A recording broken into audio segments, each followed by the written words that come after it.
And Charlotte! Paimon never thought she'd see you two together. Nice to see you again, Traveler and Paimon. Oh, we're not interrupting anything, are we? Not at all. I wasn't in the middle of an interview or anything. I was just asking Miss Kuching about purchasing a kite. A kite? Are you buying some regional specialties to bring back to Fontaine? Well, yes. And... It seems you haven't heard yet. The theme of this year's Lantern Rite is kites. Oh, so that's why Paimon has seen so many floating in the sky. Liyue Harbor is always changing, so it is only fitting that Lantern Rite should change in turn. The Qixing believes it would benefit Liyue to build on our own cultural foundation by embracing the technologies of other nations. After all, it is said that the stones of another mountain may serve to better polish one's own jade.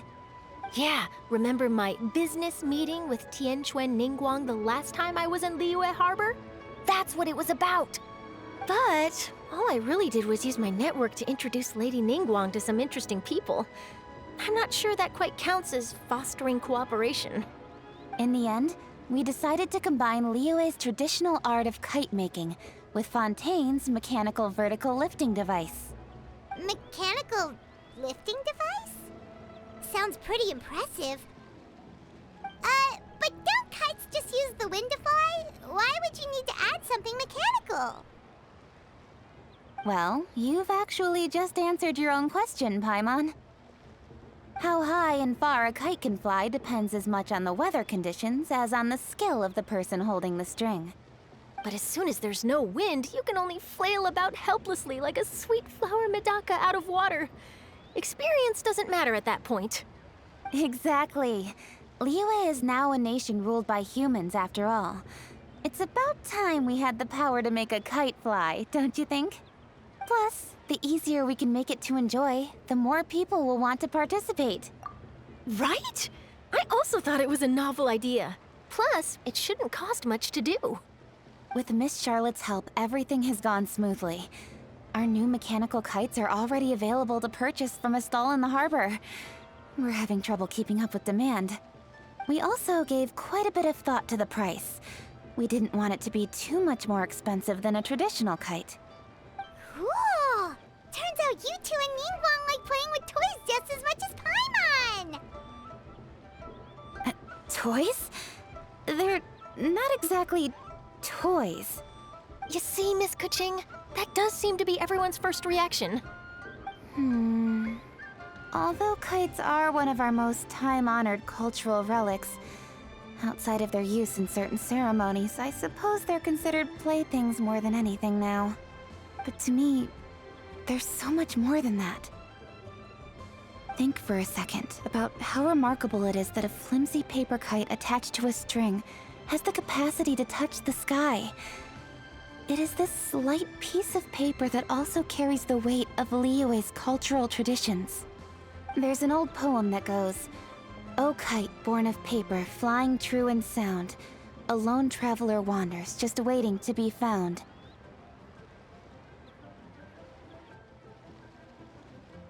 In the past, poets from Liyue used kites to symbolize a feeling of longing, or evoke the peacefulness of idyllic rural scenery.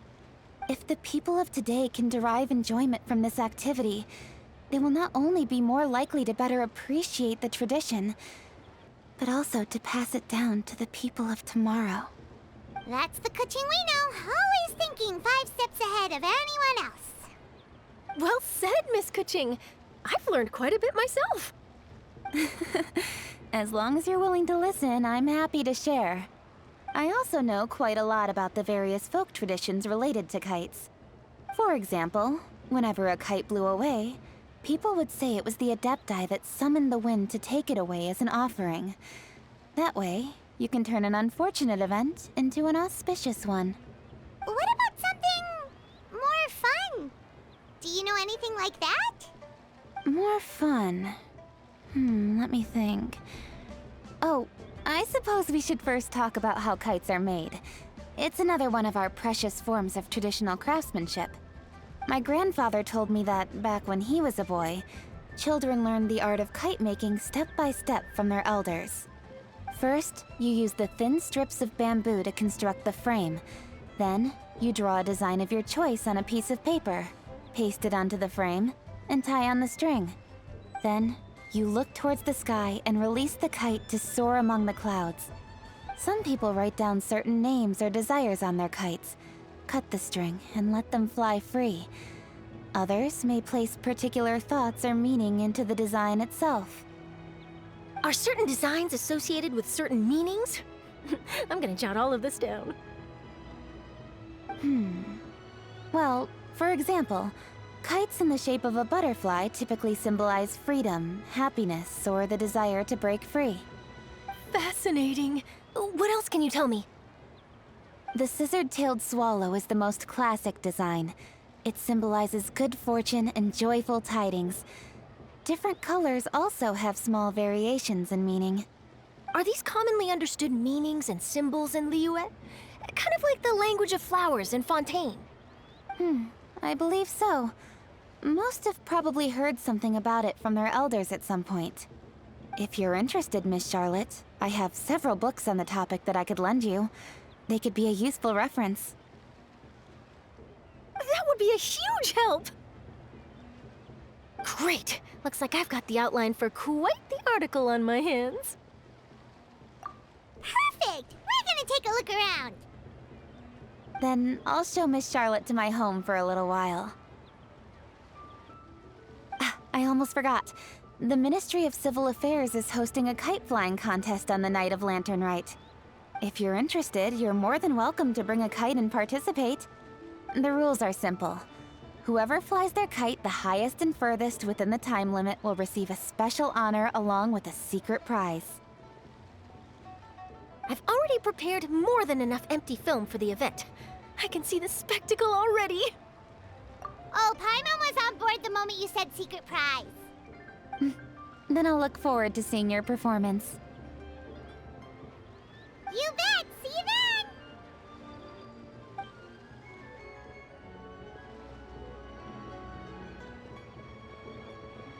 Wait, Traveler?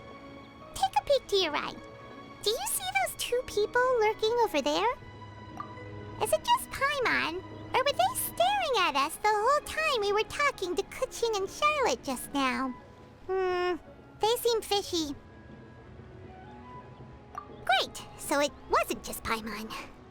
Do you think they could be treasure hoarders? They always seem to be stirring up trouble during Lantern Rite.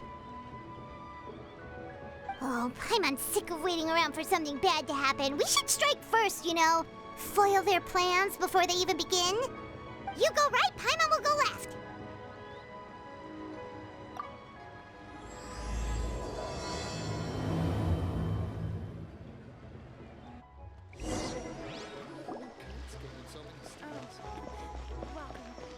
Please take a seat.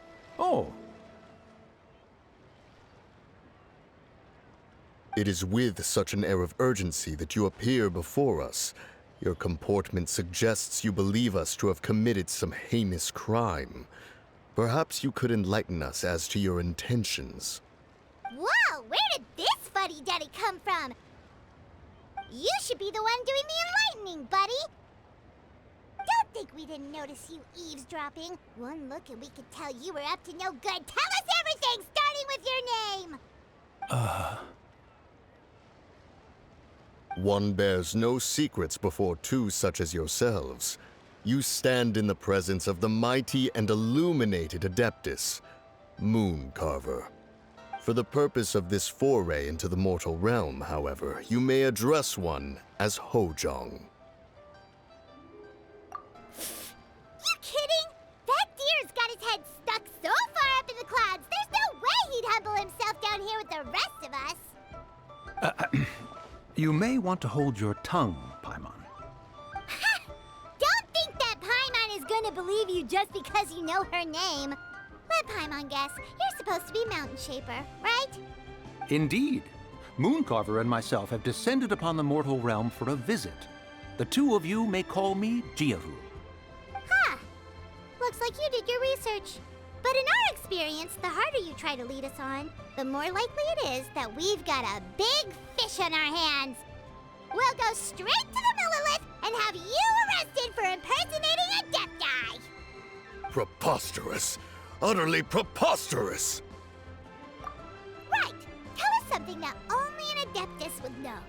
And it better not be some common knowledge that any person on the street could tell you.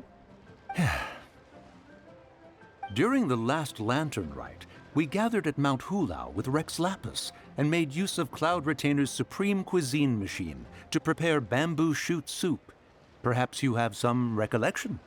The flavor of that soup was more than enough to whet one's appetite. As such, Cloud Retainer assented to my use of the device beyond that singular occasion, providing other recipes to boot. Since then, one has dabbled in the pleasures of the culinary arts whenever time allows. Dabbled? Upon one's last sojourn to your mountain, did you not immediately attempt to hide the device behind a chunk of amber as soon as one's presence was known? Did one not speak up on your behalf but a moment ago? This is how you choose to repay that kindness? One is simply trying to emphasize the veracity of our claim. That does not mean you should reveal personal matters so readily. They might think one bears no difference from Cloud Retainer. Forget it. One does not have the breath to waste on such petty trifles. That might have been more detail than we needed. Seems like you two are the real deal, and Paimon's sorry for suspecting you. But, for beings as forgiving as yourselves, this is just water under the bridge, right? You indeed have an agile mind. Cloud Retainer was not mistaken in her high estimation of you. Paimon's still curious about something. It's just... Paimon can understand why Mountain Shaper is here, but why did you decide to come to the city, Mooncarver? It's not really your thing, is it? It is but an inevitable eventuality.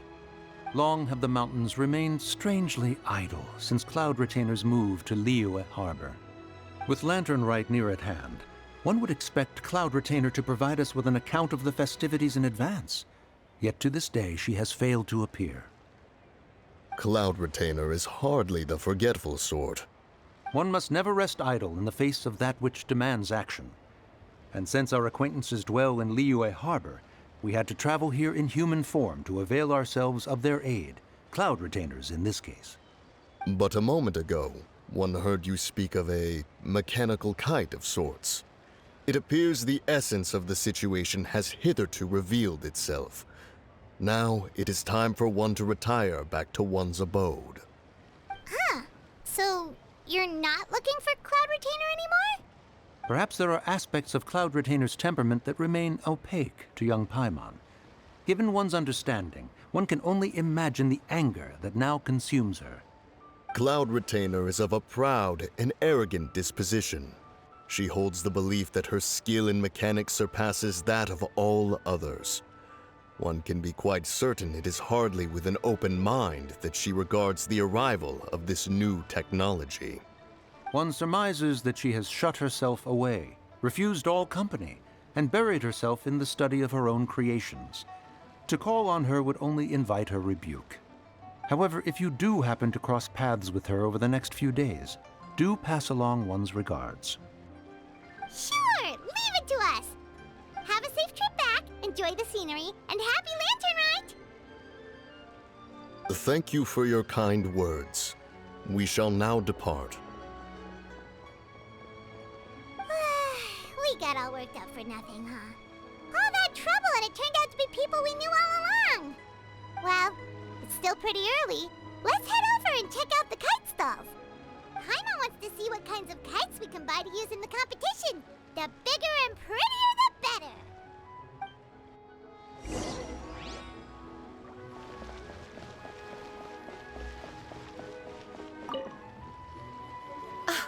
Welcome! Are the two of you looking to buy a kite? Would you like me to go over the different designs? Ooh, a scissor-tail swallow! And a butterfly! And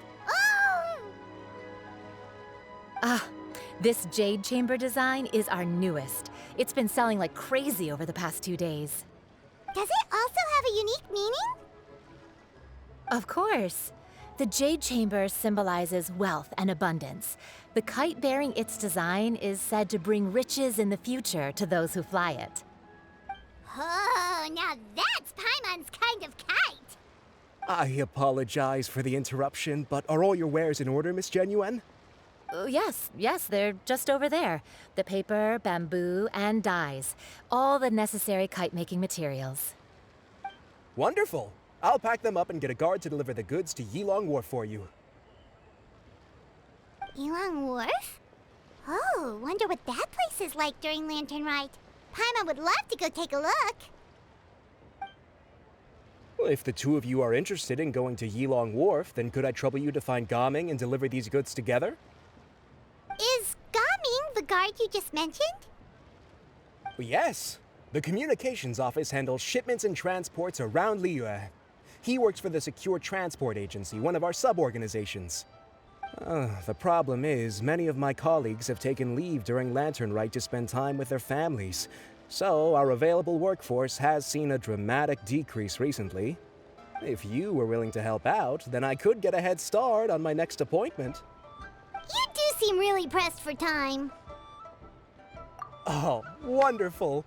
You will, of course, be compensated for your efforts. Now, at this time of day, Gaming should be somewhere in the vicinity. Just follow the main road until you see the head of a Wushu dance costume. Should be on your right. Be sure to come back if you'd like to buy a kite. I'll even give you a discount.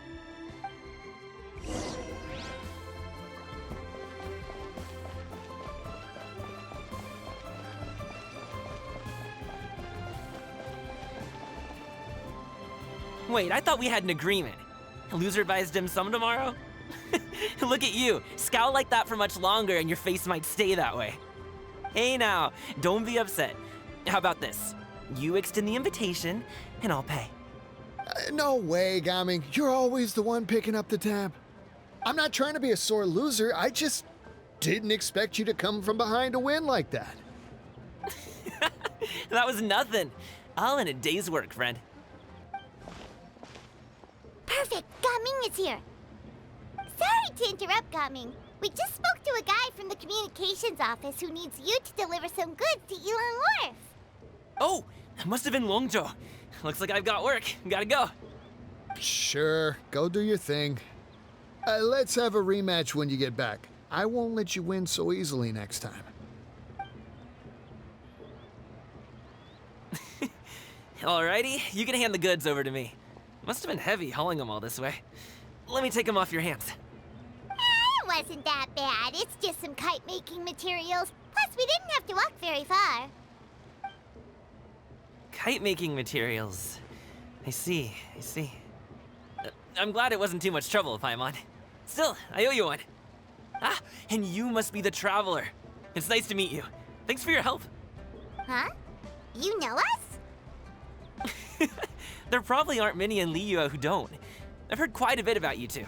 You're quite well known around these parts. Oh, and please excuse Longzhou if he forgot to thank you. Take my thanks in his place. He's a good guy. He's just been super busy lately, running around from place to place. Don't be too hard on him, yeah? So, you here for Lantern Rite? Yep. It's always so lively this time of year. We were actually hoping we could tag along to Yilong Wharf and have a look around. Perfect! We'll go together then. I'm good with directions, so just follow me. Trust me, I know my way around. We can exchange stories, tell jokes, or just chat along the way. Oh, and there are a couple of good places to eat along our route. We can stop and grab a bite when it's time. The ingredients are fresh, the portions are generous, and the prices won't break the bank. You can order anything, and I promise, you won't be disappointed. Order anything? Hey, did you really have to call Paimon out like that in front of our new friend? Don't worry, I understand. I joke around like that with my friends, too. It just shows how close you are. Do you need to pack anything up before we hit the road? I can wait. Nope, our things are always packed and ready. We're pretty much travel experts at this point. Oh, that's right. Then let's get going. If we run into any trouble, you can count on me to protect you. I am a guard, after all.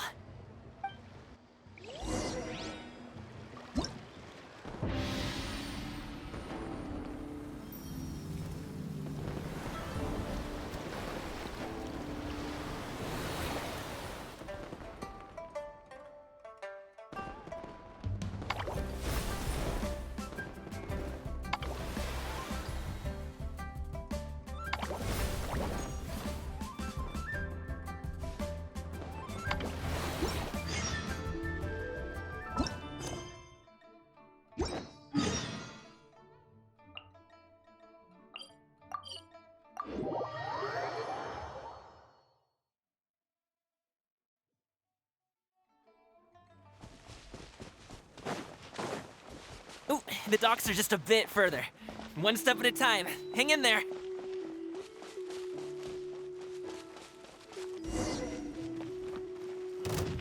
Wait, get behind me. I'll handle this. Sorry, pal.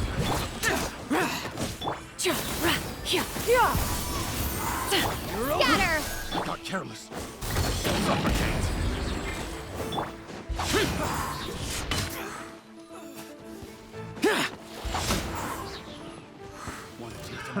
Another test. Mighty mythical beast!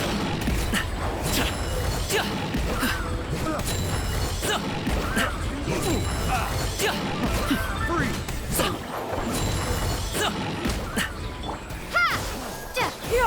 Skyward!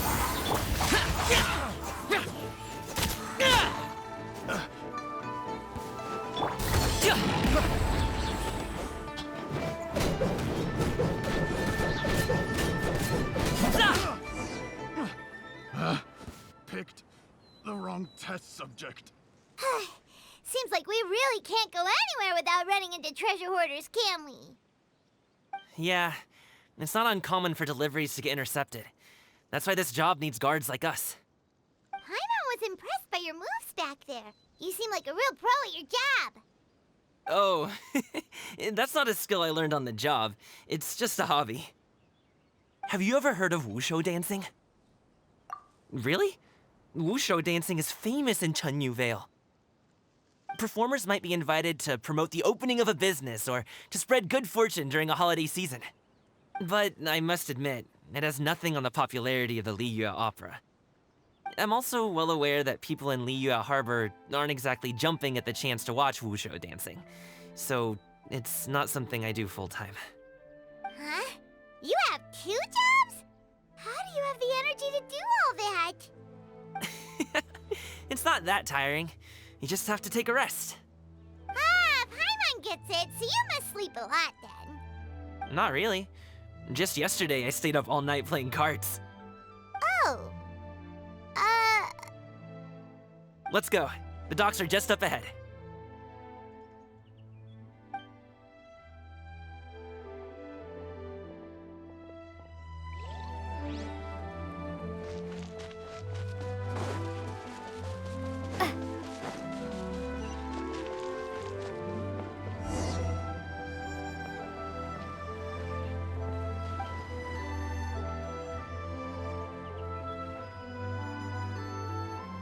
Finally, we can rest. Ooh, Paimon's shoulders are so stiff. And her stomach so empty. Sorry. Did I push the pace a bit too much? I mean, you were the ones who said you were travel experts. Liu is just too hilly. Floating up and down so much. Where's Paimon out? Oh, Paimon was finally satisfied and now her poor stomach's empty again. Aw, would you like some winter melon cake? I have some on me that I bought from a store. Yes, Paimon will take all you got. You might want to pace yourself there, or you'll be too full to eat a proper meal later. Paimon never gets too full. Just like you apparently never get tired, no matter how far you walk or how many jobs you work. Ah, I see. Then here you go, Paimon. And for you, Traveler. Enjoy. And here's some for you too, Uncle Bosu. Don't think I forgot about you, my friend. I'll just set it to the side here for you.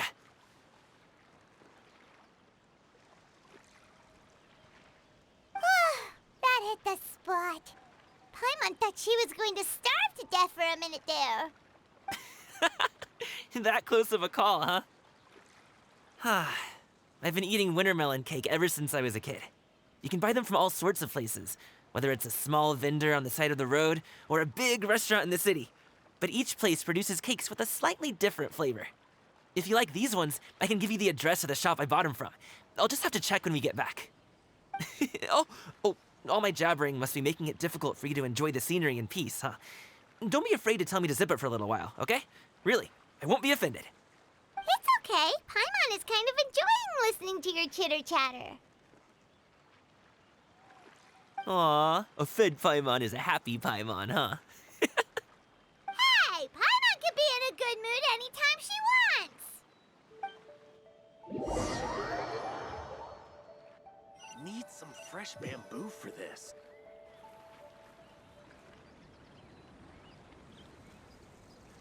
Woohoo! We're here! Don't forget your things, and watch your step as you get off the raft, or you're in for a swim. Thanks for the ride, Uncle Bosu. You take care of yourself now. I'll see you some other time. Okay, follow me. This way is fastest. We'll have to take the elevator up to the secure transport agency.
Hey! Slow down. I'm begging ya. What is it? No one's gonna try any funny business when the street is this packed, right?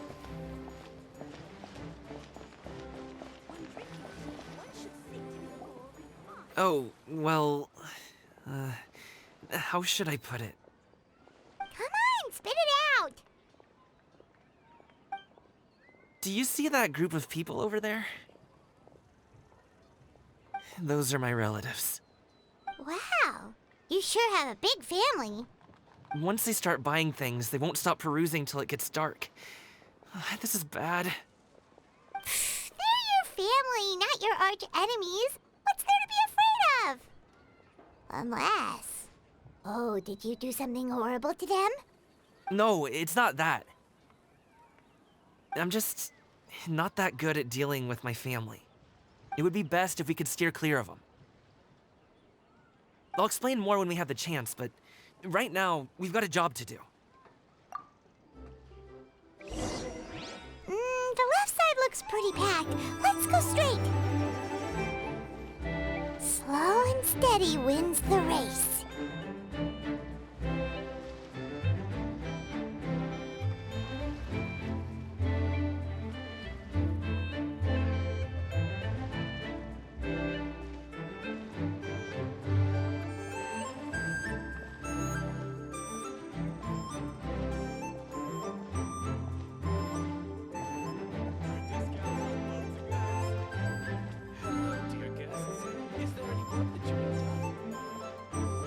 let's wait here for a second.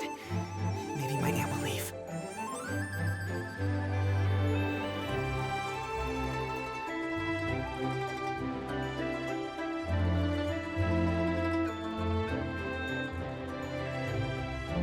She's gone! Let's go!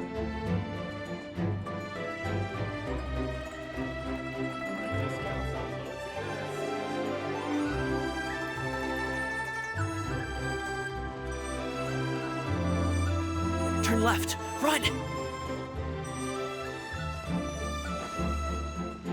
To the right and... Wow, you guys are good. I'm impressed. That was nothing. It was a piece of cake. Oh, winter melon cake to be exact. You really liked it, huh? Ooh, you know what? I'll buy you a whole bunch and pile them so high you can swim in them. As long as you don't wind up drowning, Paimon. Hey, Uncle Jirgwe.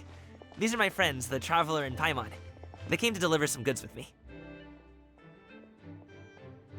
So, I guess I'll go ahead and take these over to Uncle Yongzan then? Yes, thanks for your hard work. I should thank you both for your trouble as well. Please take a seat and rest for a bit. I'll prepare some tea. No need. We'll be off soon anyway. Hey, we're already here, aren't we? No harm in taking a load off for a bit. Plus, I know the Secure Transport Agency has some great Songhua tea stashed around here somewhere. I promise you, one sip and you'll be hooked. Anyway, you just sit down and relax, Uncle Jirgwe. Who would I be if I just sat here and let you go through all this trouble? Leave this to me. I have to be up and about to drop these goods off anyway. What's a little extra time on my feet? Oh, you aren't too picky, right, Traveler? I know Paimon prefers things on the sweeter side, so I won't steep the tea too long. And I'll add some dim sum pastries on the side. Aw, you noticed what Paimon likes? How long have you two known Gaming? Oh, not long at all. We just kind of tagged along on his trip to Yulong Wharf. He's just a super welcoming guy. We became friends, you know, just like that. That's just how he is. He's the attentive sort, really knows how to look after his own. A while ago, one of our guards had to take off work, said his joints were hurting due to the rain. Gaming personally went all the way to Boo Boo Pharmacy to get some medicine for him from Dr. Baiju, then traveled through the night to deliver it back to him. That young man has such a good head on his shoulders. How can anyone not love him? I mean, there is his dad, but, well, ask anyone else, and... Uncle Yongzan says he doesn't have the personnel to spare for this delivery right now. So what do you think, Uncle Jirgwe? Should I go ahead and deliver it instead? It feels like we've troubled you enough already. It's kite-making materials, though. Could be for a kid. I'm sure the sender wants it delivered before Lantern Rite. Oh, by the way, here, have some tea. All right, then. Deliver it if you want to. Ooh, are you free in 2 days? How about we grab some dim sum from Shinya Kiosk? My treat, and don't even think about trying to pay. Whoa, that's way too generous of you. Don't mention it. Just think of this as a thank you for all your help. Besides, the thing between me and my family, it's a long story. It might take some time to tell. Sounds good. Paimon never says no to free food. All right, then I'm off. See you in 2 days. Oh, and Paimon, make sure not to eat too much before then. Don't say I didn't warn you. Is he underestimating Paimon? She's just gonna have to show him how much she can really eat. Anyway, is Gaming's family situation really that complicated? He has such a happy-go-lucky personality. Plus, he's an enthusiastic and diligent worker. It's hard to imagine a guy like that being troubled by much. How should I put it? Since he already plans to tell you himself, you don't need an old man like me to add my 2 cents. You seem to be around the same age, so you might have a lot in common. Perhaps you could help him talk things through. Consider it a favor to me. If you have the time, maybe you can make a little flag for us to wave about. It can say, "We provide aid in spades. Couldn't hurt to advertise our services, right? Well, I can certainly arrange that. Is there anything else you wanted to say? Wait, seriously? Paimon was just joking, but if you're going to get us something, she'd much rather have wintermelon cake instead. Seems like Gaming really has rubbed off on you. Would you like some more tea? I think there's some left. No thanks. We came all this way and still haven't gotten a chance to look around the wharf. We should see the kinds of kites they got. Maybe they'll have ones you can't find in Liyue Harbor. All right, then. Please do let me know if you'd like more tea. You're welcome to stay as long as you like.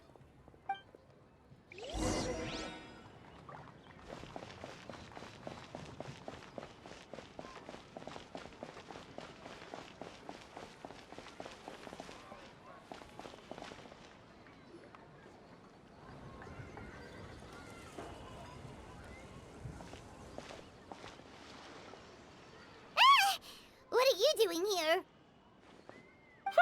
The way you speak, one might have presumed you were displeased to be in one's presence. Take note, Paimon. You could learn a thing or two about how to respect your elders. Ugh, starting on the elder stuff already, huh? Shouldn't you be back in your cave tinkering away at some kite-related thingamabob or something? What brings you out here? And what's with that huge box next to you? Ah! Paimon gets it. You're here to do some shopping, aren't you? And what of it? The Qixing's decision to integrate Fontanian technology into said kite-flying competition is of no consequence to oneself. Did you expect one to willfully compete against the whimsical trends of worldly sentiment, or perhaps even fall to petty sulking over such? It's not that we think those things exactly. That's just what Mountain Shaper and Mooncarver told us, or Tia something and Ho. Paimon can't be bothered to remember what their aliases were called. Anyway, they went to Liyue Harbor to look for you. They even asked us to pass along their regards if we ran into you. Oh, huh. Tianyin?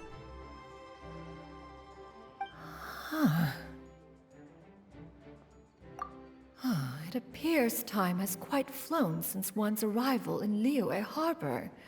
How could one have forgotten about those two old fossils? One shall have to bring them back some divine herbs to atone for this slight. Nay, given that one has ventured all this way to Yilong Wharf, tea would be more advisable. A great thought has illuminated one's mind once again. One is reminded that certain purchases have yet to be made. Perhaps you two could wait here whilst one performs this task. It'll be but a moment.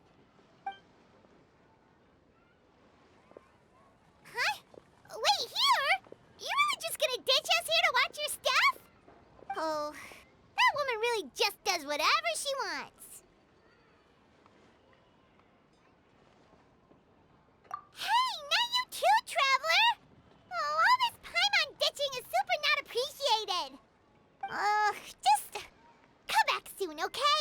Paimon doesn't want anyone to try and steal his stuff. Welcome. Please have a look around. We only sell teas of the finest quality, sourced directly from Chaoying Village. Might I recommend the Sunglo variety? It's one of our specialties. Now, that sounds promising.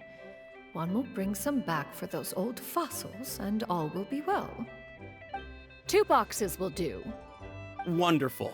By the way, we're actually running a special Lantern Rite promotion. Buy 3 boxes, get 10% off. 4 boxes will net you 20% off. 20% off 4 boxes. This merchant strikes a fair bargain. One might as well give some to Morax and Ping, too. Then 4 shall suffice.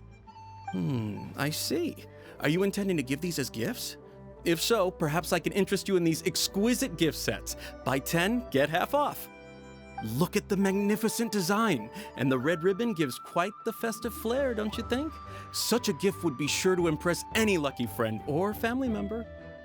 10 boxes. Seems rather excessive. But if one factors in the conqueror of demons and one's disciples... 10. Nice round number, don't you think? Course you do. I'll even shave a little extra off the price for you. That is agreeable. One will, I will have these boxed up then. Of course, right away. I see you have quite the eye for fine items, mademoiselle. Perhaps some of my wares might also be of interest to you. I'm a toy merchant from Fontaine. You'll get nothing but the finest and most intricate clockwork toys Mora can buy here, each one sure to be a source of endless amusement.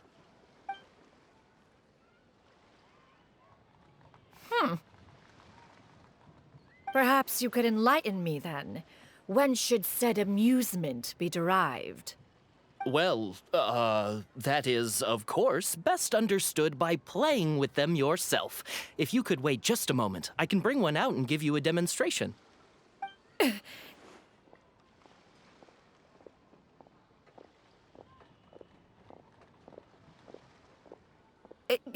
There is no need for that. Mademoiselle. Give me your newest and finest model, and be sure to package it securely. Ah, of course. Here you go. The instruction manual is... I can do without, thank you. Many watchful eyes surround this place. If one were to be spotted purchasing a mechanical toy such as this, a child's plaything no less, it would only invite scandal. There is no harm in bringing it back to study in secret.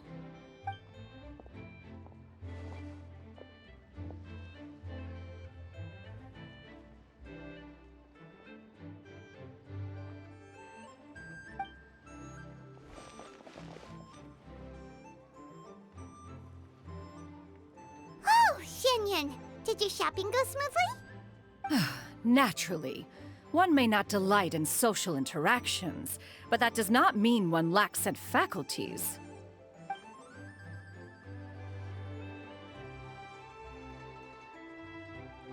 And you two? Are you not here to purchase things? We just haven't had time yet. It doesn't look like there are any kite stalls around Elong Wharf, but it does look like there are lots of goods from Fontaine. You are also planning to participate in the kite flying competition, then? One means to say, you along with all the other youths. One has been entreated to share one's kite-making expertise, and indeed, there was little one could do about such persistent supplication. One moment energetic and earnest, and dejected the next. One had no choice but to acquiesce to these requests, and thus, one will be organizing a kite-making workshop to provide personal instruction in this art form. Oh, who will be participating then? Shuyu, Shenhe, Ganyu, and Yayo. Wow, that's quite a few people. Also, this is all pretty well, Xianyun, but it's not like you have to make your own kite to participate in the competition. You can just buy one ready-made and call it a day. Ha! You speak of those equipped with the mechanical lifting device, do you not? 'Tis nothing but a crude piece of mortal machinery. The mechanism that one has developed was the fruit of millennia of meticulous study. Let us not speak of the source of the mechanism's power, but rather its structure. It is composed of materials as light as bamboo and as strong as iron. This composition grants it the lightness of weight to ascend into the sky and the durability to follow the wind for many a mile. It is built with a series of intersecting rods that... Never mind. It is unlikely the two of you will understand, even should one expend the effort to explain. One is better off saving one's breath. It sure seems like you want to talk about it, though. So, will you be attending the workshop or not? Huh? Wait, you've been trying to invite us this entire time? All right then. No need to prepare the materials in any case. One has it all sorted. Arrive at Mount Outsong in 2 days. I shall be expecting you around midday. Are you leaving? Don't tried to help you with that big box of yours? Surely you jest. One goes as one pleases. For what reason would one need to rely on another?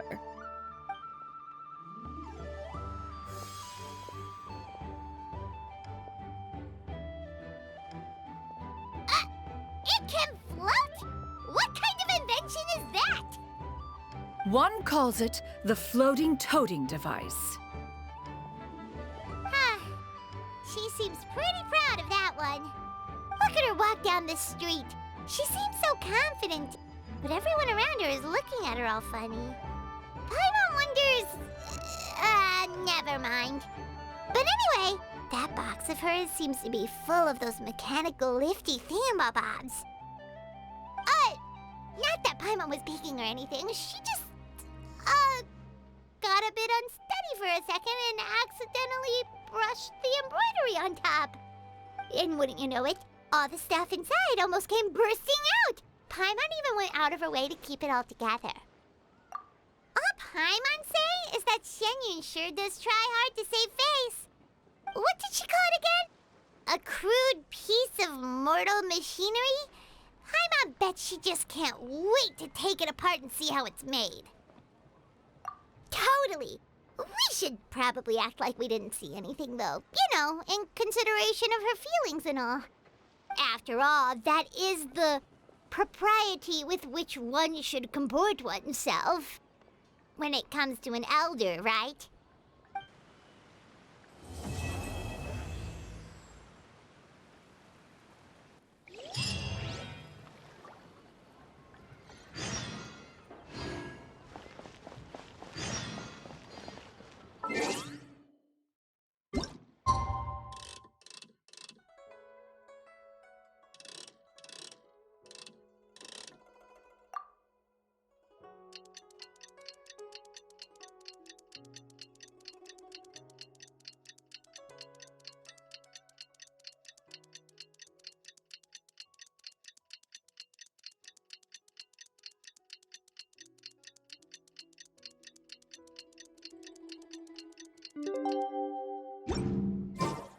I've never had dim sum at Shinue Kiosk before, but it should be quite the feast for sure.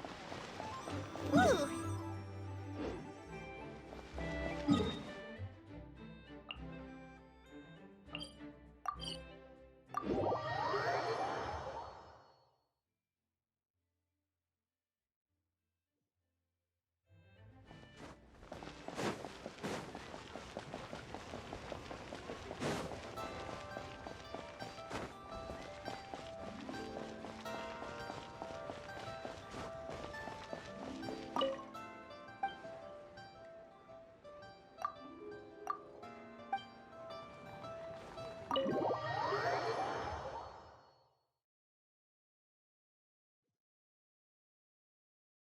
Oh, you're here early. I just ordered. The food should be out in a second. Sit down, sit down. Let's all take a seat. Here, hand me your cups. Oh, thank you. Wait, you weren't supposed to drink that, Paimon. That was for you to rinse your utensils. That's a thing?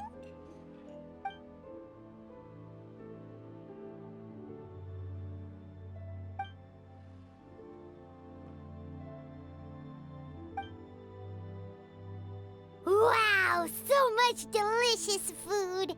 Do you really eat all this just for breakfast? That's just how we do it where I'm from. Most of the time, though, I don't eat lunch after dim sum. Oh, that's good to hear. Paimon doesn't need to worry about holding back then. Eat! If it's not enough, we can always order more. Oh, and there's tong soy coming as well. I don't usually have that in the morning, but, well, since everyone's here, I just had to order it. What about you, Traveler? Is the food to your liking? Want some more seafood congee? Let me refill your bowl. Paimon's gonna take you up on that. Fill it up nice and full and make sure she gets a few extra shrimp. Thanks!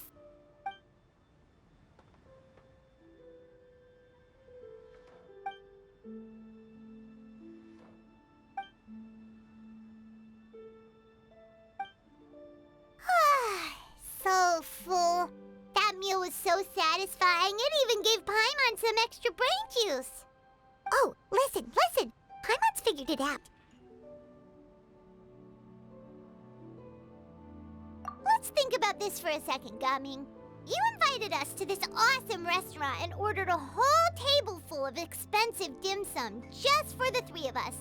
Well, you must be hiding the fact that you're some young master from a rich family. That would explain why you try to keep your friends and family away from each other. Are you confusing me with Xingqiu? Huh? You know Xingqiu? You sure know a lot of people. Well, when you're on the road as much as I am, you hear all sorts of rumors. Sometimes they're true, sometimes they're not. What it comes down to is being able to tell the difference. More often than not, that means knocking on some doors to find out for yourself. Oh, you truly are a man of many talents, young Master Gaming. Okay, enough with the teasing. Sorry to burst your bubble, Paimon, but you're wrong about my family situation. What? Oh, Paimon thought she was onto something there. My dad is just an ordinary tea merchant. Small-scale stuff, you know? It wouldn't even make sense to mention his business in the same breath as the Feiyun Commerce Guild. My dad... he always wanted me to inherit the family business, to be a merchant like him. But that's just not who I am. It's not who I ever wanted to be.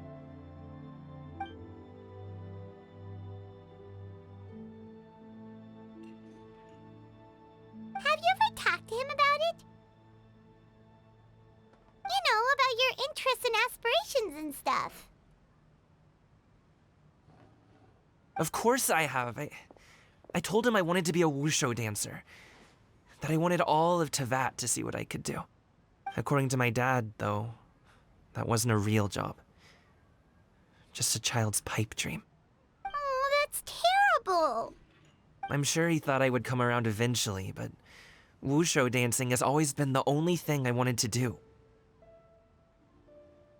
One day, he tried to get me to visit some other tea merchants to start building the right relationships, but I refused to go.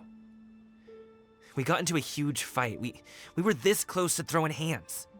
In the end, I was so angry that I ran away from home. I haven't been back since. Don't get on my case just yet, okay? It's not like I think I'm completely without fault. No, I know that it wasn't the right way to go about things. But my dad's stubborn. No matter how hard I tried to convince him, it just went in one ear and out the other. There was no changing his mind. I knew talking would only get me so far, but if I made it big in Liyue Harbor, the results could speak for themselves. Gaming. But I'm sure you both already know how that's going. Wushu dancing's just not that big in Liyue Harbor. In the past, I would go door to door from store to store, asking if they would be interested in hiring a performer. Most times, I wound up eating nothing but humble pie. And you can't just rely on dreams to put food on the table, right? So I found a job as a guard to make some money. And now I have enough to get by and then some. Still, change takes time. Gotta take it slow, you know? Paimon understands.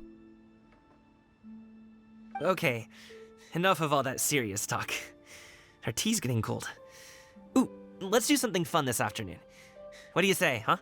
I'll organize.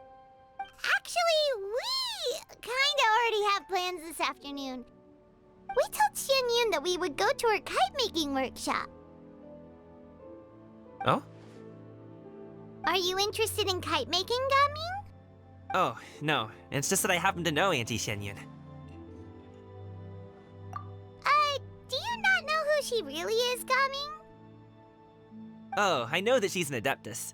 I met her during a delivery once. But hasn't she been in the city lately? She's even tried, with some limited success, to change her terms of self-address or something like that.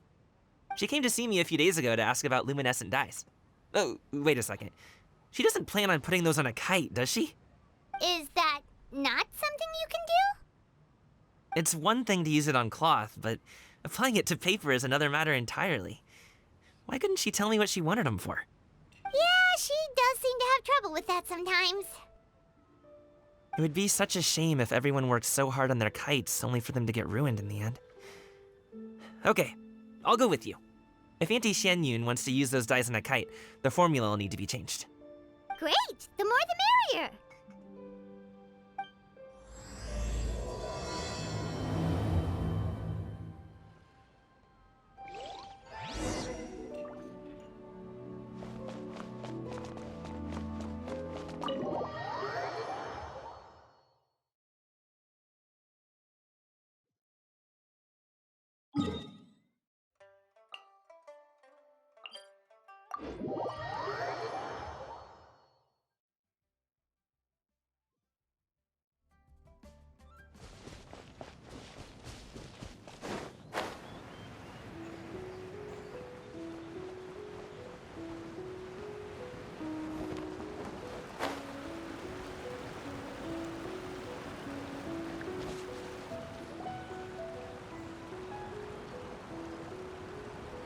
Ganyu!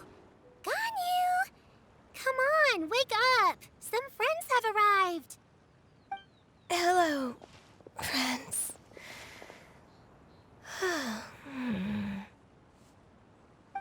Ganyu! Oh, I have some mint oil. Perhaps we should try that. A guest at Wanmin Restaurant recommended it to me. I've tried it. Its stimulative effects are much stronger than what can be achieved from chewing on mint leaves alone.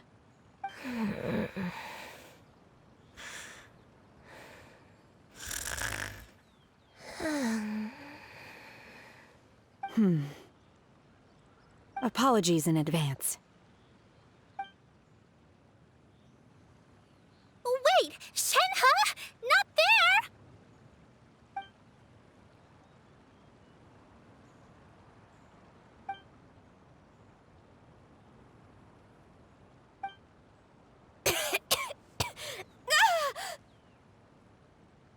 See? It worked. She's awake. Are you okay, Ganyu? Do you need some water? Or maybe something to eat? I'm fine. I just feel chilly all over. Huh. Was it that effective? Chilly, huh? Master always says a cool head leads to a calm heart. So, does this mean that heat's what we need to help you, Ganyu?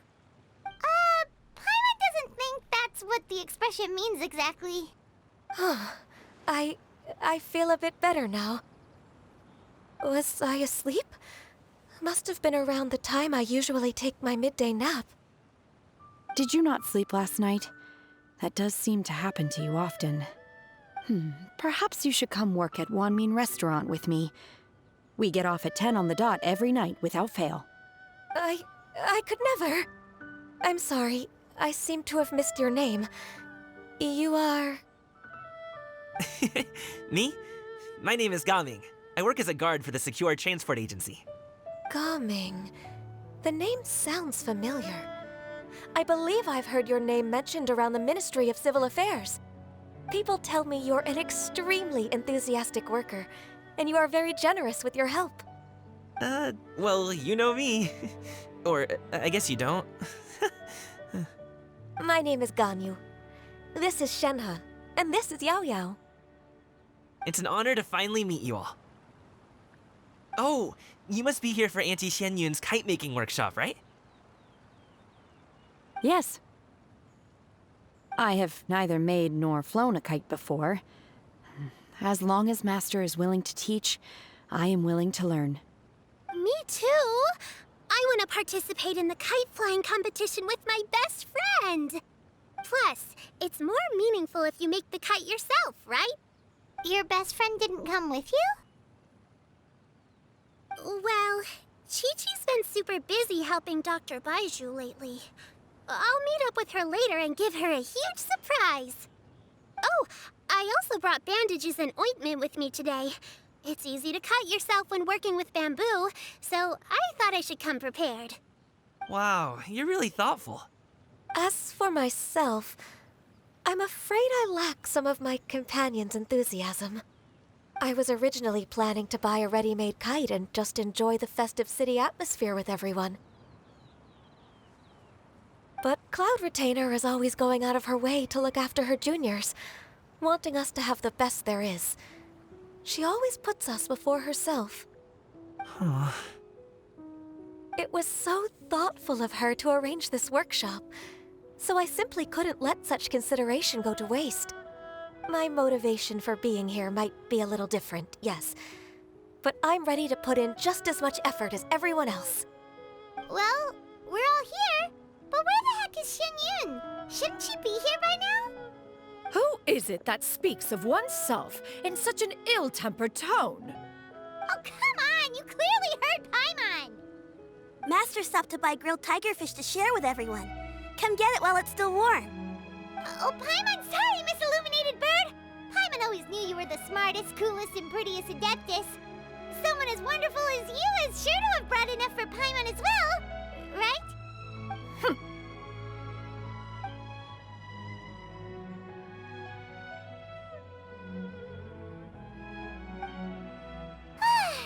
So delicious. Paimon's life is complete! It appears that we've ended up with quite a few participants indeed. Go ahead and divide yourselves into small groups. The materials are over here. The regular dyes and luminescent ones have been clearly marked. Use them as you see fit. As for how to make the kite, one assumes you all made sure to listen to the instructions one provided while we were eating. Yes? Are there any questions? Paimon may have focused a little too hard on the eating and less on the listening. Paimon knew she could count on you, Traveler! One will wait under this tree and avail oneself of the cool air while one digests. Do not hesitate to seek one's company if you have any trouble, questions, or simply want to chat. We're not in any hurry to get started. Why don't we go see what the others are up to?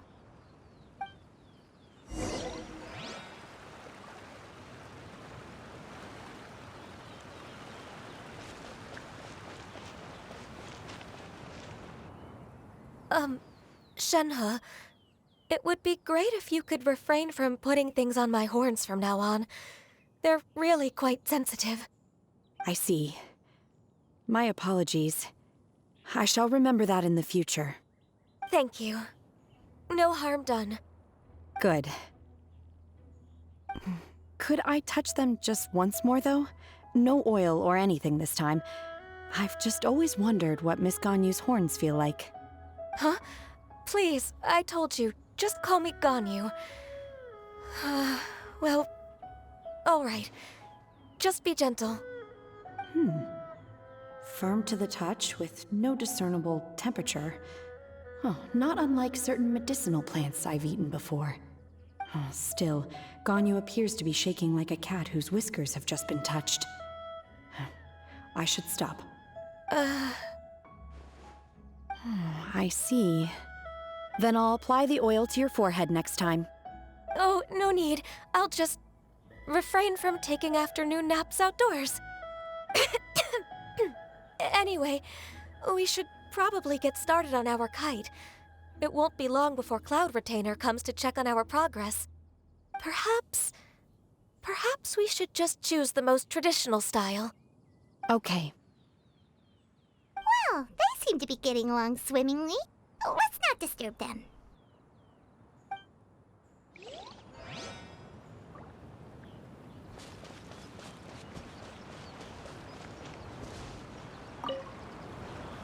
Hey, Gaming! Want to team up? Huh? I have to participate? I thought I'd be done for the day after adjusting the dye formula. You're that unenthused by kite making, huh? That doesn't seem like you. No, it's not that. It's just... it would take too long to explain. I guess I'll just make one then. What shape should we go with? How about a butterfly?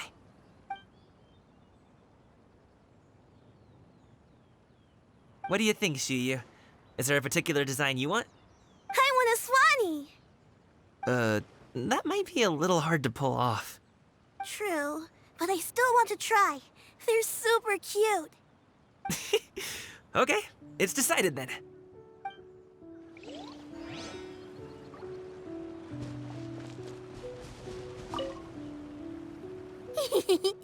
Auntie Cloud Retainer, look! Am I doing it right? Very good. Your frame is nice and sturdy. This design, is it a finch? Yep. One is looking forward to seeing your finished product. What color are you going to make it, Yao Yao? I haven't decided yet. If I make it blue, it'll be more like my friends. But if I make it gold, it'll be more like me. If you are asking for one's own opinion, one would advise choosing gold. When giving a gift, the key consideration is the recipient's feelings, is it not? One imagines your friend would much prefer a kite that reminds them of you. Oh, hey, I never told you the kite was for Chi-Chi. How did you know? With age comes wisdom, child. One simply has a way of knowing things. Oh, cool! Thanks, Auntie Cloud Retainer. I'm gonna start painting it gold right now. Good. One will watch. You two seem strangely unoccupied. One was under the impression that one was supposed to be doing the relaxing. Is your kite finished? Oh, we actually haven't started yet, but we're going to start, right now. We should get started on our kite now. Let's go. First, we have to decide on the shape. Hey, what are you laughing at? Oh, that's not a completely crazy idea. If nothing else, a Paimon-shaped kite could at least make sure you never get lost on your travels and always find the tastiest food and funnest things to do wherever you go. Maybe we're not exercising enough artistic license. Ooh, we should exaggerate this a bit. How about this? The word Paimon means the guardian angel of travelers.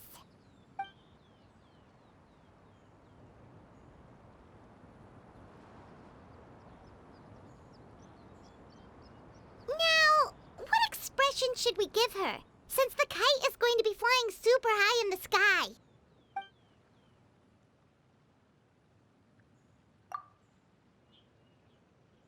It's too high! Someone save Paimon! She's about to faint! Like that? Since the kite is going to be flying super high in the sky. Oh, Paimon totally didn't do anything wrong. And even if she did, she doesn't deserve to get shot up into the sky for it. Something like this, then. Since the kite is going to be flying super high in the sky. Ooh, like this? Ooh! The title of Champion Kite Flyer is mine! Now that we've decided, let's make it happen!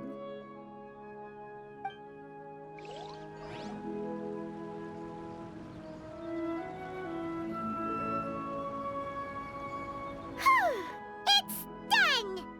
Paimon has to say, Kite Paimon might even rival real Paimon in terms of cuteness. Now we just have to attach the string, right? All right, gather around, everyone. Oh, Shenyun's calling us!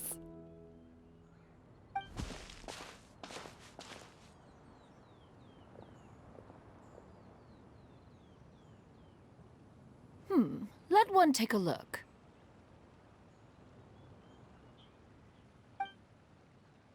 Wow! Ganyu and Shenhe made a scissor-tailed swallow. It's so pretty. Yep. The coloring makes it look a lot like Master. If the tail wasn't split in two like that, it might even be a spitting image.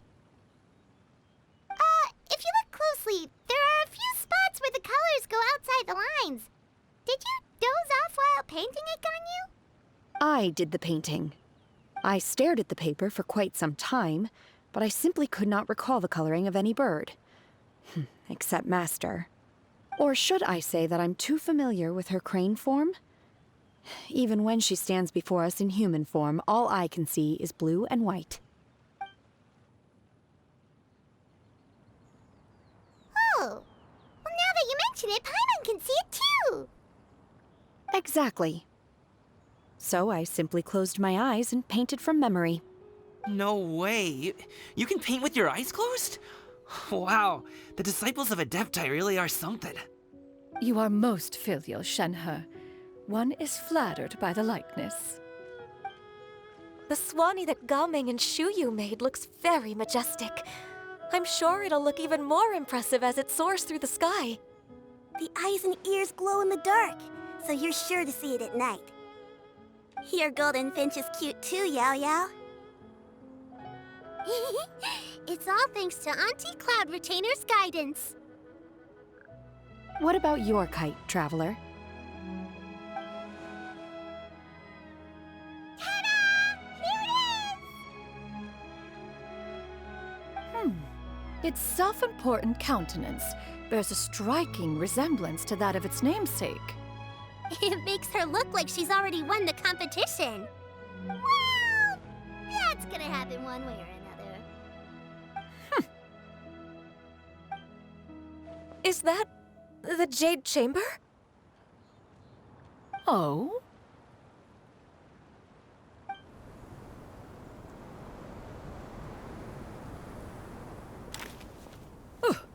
Who dares attempt such a flagrant display of impropriety by releasing a kite into one's territory without one's permission? Oh, and to do so by making use of this crude piece of mortal machinery. One simply must know who it is that possesses such impertinence. Continue attaching the strings, everyone. One will be but a moment. Cloud Retainer? Traveler, Paimon, could I trouble you to go after Cloud Retainer? Master's going to be okay, right? I'm more worried about the person who released the kite. There's wind up ahead! Looks like we can glide over!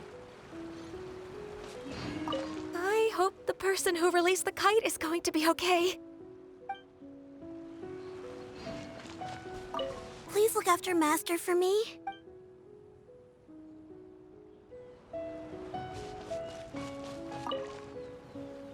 Master is not without her principles. We need not worry too much.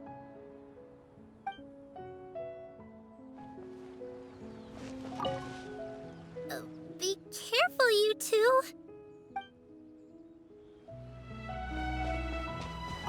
And now for the string.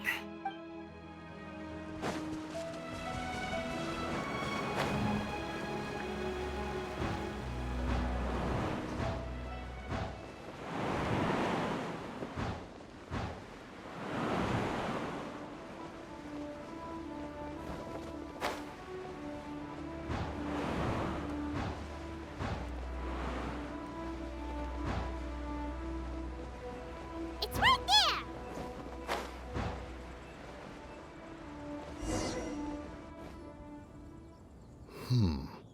This Fontanian device of mechanical motion is quite curious indeed. Now is hardly an opportune time for your musings. Someone among us was not sufficiently attentive, and now the kite has vanished. Calm yourself. Do you have any recollection of its last location? One believes it drifted in the direction of Mount Outsong. Perhaps it is mere happenstance, but one feels a certain sense of dread at the thought. Your concern is misplaced, surely. Cloud Retainer is either in the city looking after her disciples, or secluded in her abode attending to her research. She will not notice that kite. On the subject of said kite, however, one simply must remark on the genius of its windless lift technology. One cannot help but surmise that its ingenuity rivals that of Cloud Retainer's creations. Still thy tongue. If Cloud Retainer were to hear you profess such a thing, we can both say farewell to any further use of the Supreme Cuisine Machine. One presumes that this kite belongs to you. Huh? Regard the situation with which we are now confronted. This is all your fault. One's fault? One seems to recall that releasing the kite was no solitary endeavor. Say something, Mountain Shaper. Surely you can think of something to appease her. Further explanation shall only fan the flames of her wrath. It would be better to stay silent and retire at the earliest opportunity. We can hardly avoid her forever. That may suffice during Lantern Rite. But what about the Moon Chase Festival? Sooner or later, she will discover our true identity. Hello? Go retrieve the kite. Absolutely not. You retrieve it. That is not our kite. Oh, so an adeptus such as oneself is mistaken then? Ah, you're an Adeptus? Please forgive us for any impropriety. I truly possess no inkling of who could have released a kite into your esteemed domain. Pray, who could be responsible for such wanton behavior? Verily, verily, we were but delighting in the surrounding scenery. This locale is home to such exquisite... mint! Well, and if that's all, then we'll just be on our way. We finally caught up. You sure do fly fast in your illuminated bird form, Xinyan. Mooncarver? Mountain Shaper? What are you doing here? You? Okay, now Paimon's getting a weird vibe. Did she say something wrong? It is of no consequence. Long has one seen through their disguises. One was simply curious as to how long they would keep up the act. Then you are not angry?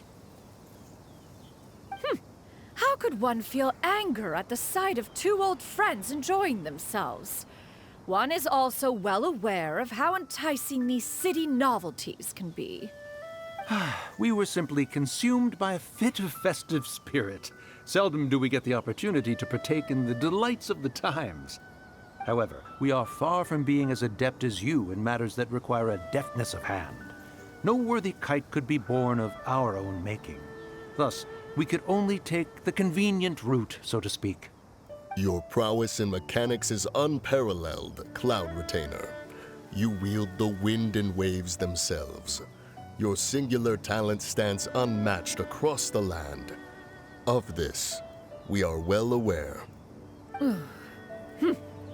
One has guests to attend to. We will have to convene again some other time. Traveler, Paimon, do try to keep up. We're leaving already? All this flying from place to place is wearing Paimon out.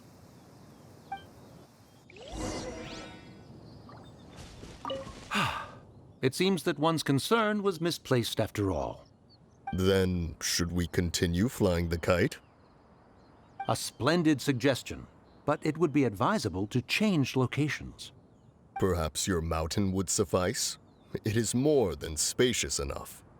A fine idea. A fine idea indeed.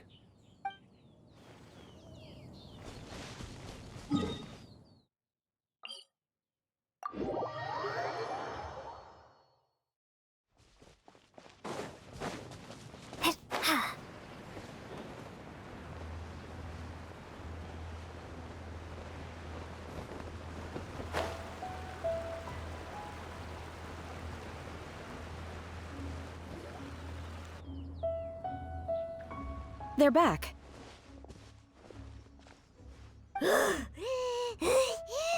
Paimon's pooped. Hi.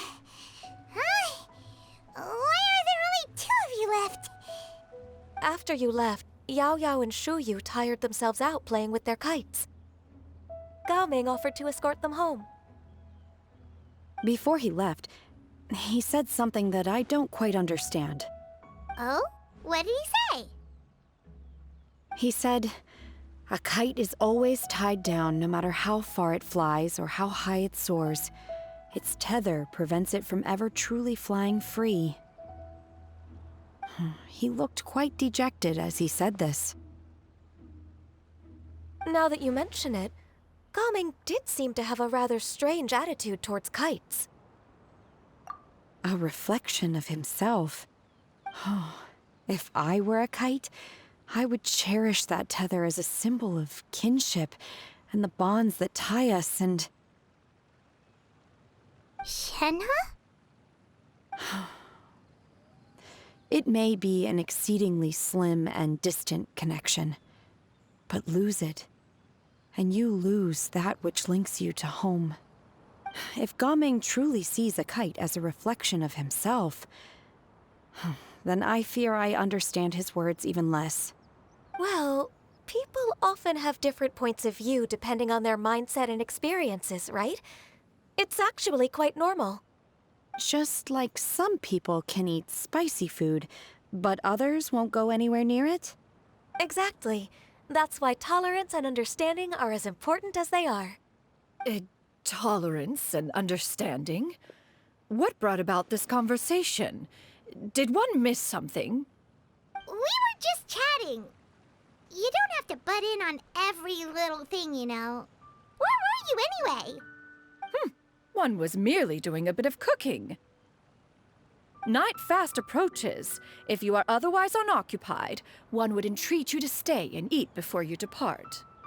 Oh, it's been so long since I've had the chance to enjoy your cooking, Cloud Retainer. Worry not. One has prepared a variety of meat and vegetable dishes. One is more than familiar with everyone's culinary proclivities. Shenhe, Ganyu, come with me. Whoa, what's with all the secrecy? You're not trying to play favorites, are you? If you're ready to serve the food, we can help too.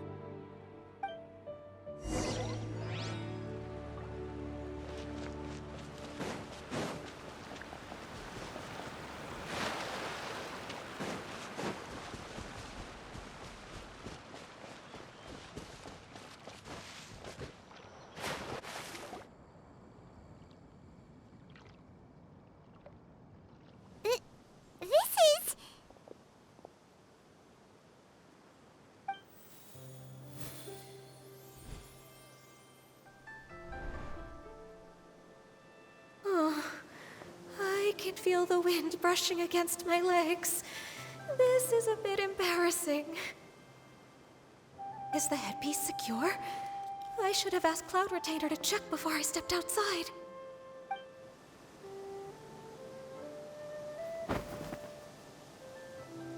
How do we look? She asked them just like that? You look pretty too, Ganyu! Oh, how should Paimon put it? You both look so elegant and refined! Those outfits really suit you both. Given that one employed the services of the best tailor in all of Liyue, one would expect nothing less. What colors have you been partial to lately, Shenhe and Ganyu? Lately? Why is Cloud Retainer suddenly asking about what colors we like? I like black. One is gratified to see one's disciple has inherited one's own tastes. The color black doesn't get dirty easily. A virtue I've come to value recently. And you, Ganyu? I favor blue and black. And the material is sufficiently comfortable, yes? Yes, very. I simply cannot thank you enough, Cloud Retainer, for this gift. And the kite, too. Thank you, Master. One is content, as long as you are pleased with the gift. One hopes these garments will see much use.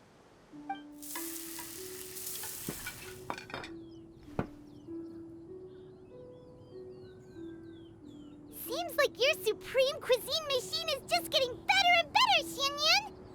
This golden crab's particularly good. The shell's deliciously crunchy, and the meat inside is so succulent and sweet! Paimon can't stop eating. It's a good thing Gaming isn't here, or Paimon would have to duel him for the food. You know, with chopsticks. He traveled all this way on account of the kite-making workshop, and he spent the whole afternoon looking after Shuyu. One was hoping to treat him to a meal. Oh well. One will just have to extend one's thanks in person. It's rare for someone to make such a good impression on you, Cloud Retainer. One has high standards. He appears to be a young man of much merit, and one is not the type who would see such potential squandered. It appears that he wishes to break free from the kite string that tethers him. Kite string? Huh, what strange metaphors you speak in, Shenhe. Ever since you returned from one mean restaurant, your turns of phrase render one at quite the loss. Where do we even begin? Oh, do you know about the conflict between Gaming and his dad, Xinyan? One has only heard that the two are not on good terms. He ran away from home and hasn't been back since. Oh? Ran away, you say? One believes we would all benefit from a more thorough retelling. Start from the beginning. Oh, okay. Paimon just hopes he won't mind. What? This shall not do. Lantern Rite fast approaches. We must make haste. As one was contacting various tailors around Liyue, one could not help but be reminded of Menogias. He possessed a singular talent for clothing design. He had an exquisite eye, not just for fabric selection and color pairing, but also for what accessories could best accentuate a garment's overall styling. At a gathering of Adepti, Bonanis once complained in secret to some of the ladies in attendance that the skirt Menogias made for her was too long and impractical, lamenting that it would only hinder her in battle. However, when one asked Menogias his opinion, he remarked that the train of the skirt would serve to enhance her adeptal countenance by exemplifying a certain elegance. Menogias was that type of person. When it came to topics relating to garments and accessories, not even Rex Lapis could best his stubbornness. And later... one seems to have strayed off topic. One means to say that Lantern Rite should be a day of reunion. It is a time to address problems before they turn into regrets. Fate is fickle. The cruel reality of this world is that suffering and misfortune can befall any of us without design or reason. If there is a chance for young people to remain insulated from this reality, one should do one's utmost to make it so. That's nice and all, but... Do you have any ideas, Cloud Retainer? Perhaps adeptal arts could be of use. No. Mechanics, perhaps. One fails to see its use in a situation such as this. Is there anything I can do to help? Combining our efforts is a fine idea indeed. Aha! One has an idea. How about this? Does that make sense to everyone? Yep. Oh, Paimon really hopes this works. One's designs never fail. Now then, I counsel rest for all, and to make the necessary preparations. One shall see you in 2 days.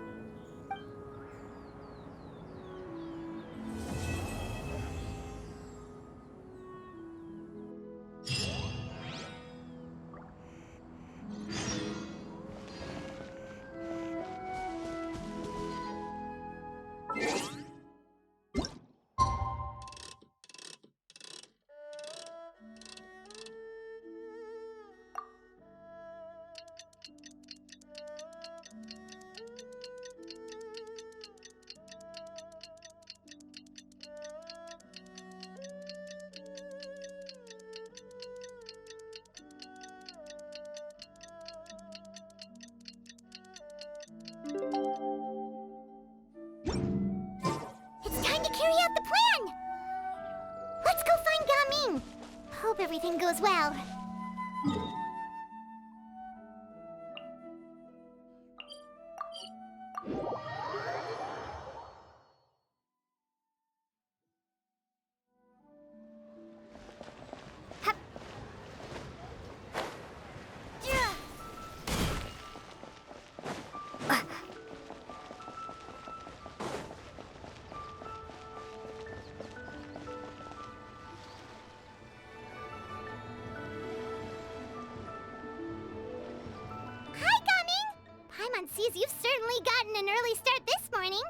playing games already, are we? Who won this time? You the one buying dim sum again? Hey, when you put it like that, it makes it sound like I'm always the one losing. Ah, perfect, you're all here. There's an important commission I need your help with. All right, I've got the time. Where are the goods? Well, it's not just goods this time. I need you to escort a tea merchant and their wares from Chaoying Village to Liyue Harbor. A very important client has requested to meet with him. Sure. What's this merchant's address? Here. If the client's that important, then this must be a very crucial, very pressing commission, right? Of course, the sooner you complete it, the better. I would advise you to depart as soon as possible. All right, don't work too hard now, Longzhou. We'll set off then.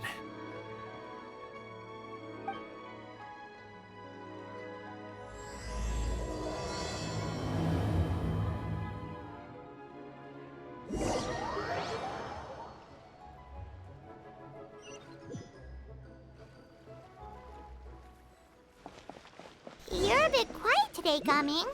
Oh, do you want Paimon to tell a story? We're almost there. I'll take a rain check on that.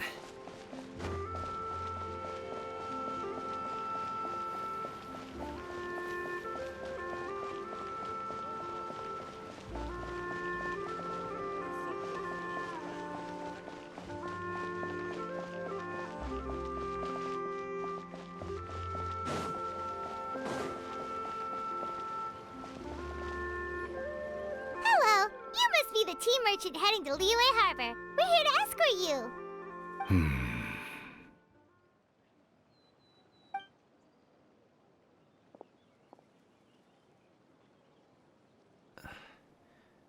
Dad? Oh, so you're Gaming's father. It's nice to meet you. Just leave this delivery to him. Trust Paimon, he's got this in the bag. Gaming is super good at what he does. Everyone at the Secure Transport Agency says as much. Even the Ministry of Civil Affairs has nothing but good things to say about him. Seems like you've made some sort of name for yourself at least. The goods are all in order? Yes, they're all here. Then let's get going. A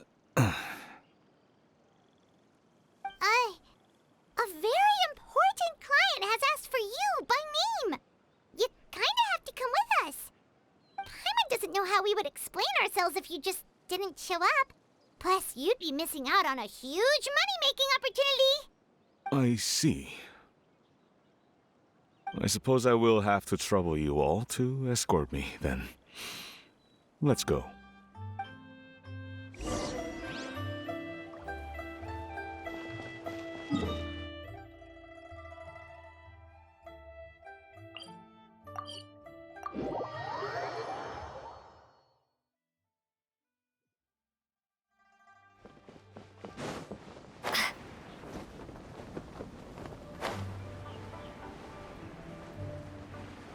We've been walking for so long.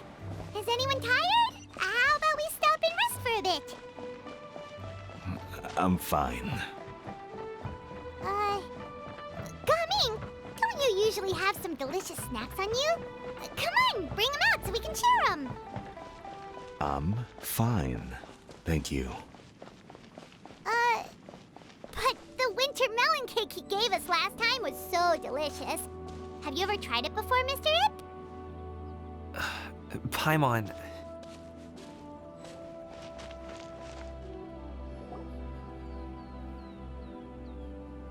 This place looks nice and open.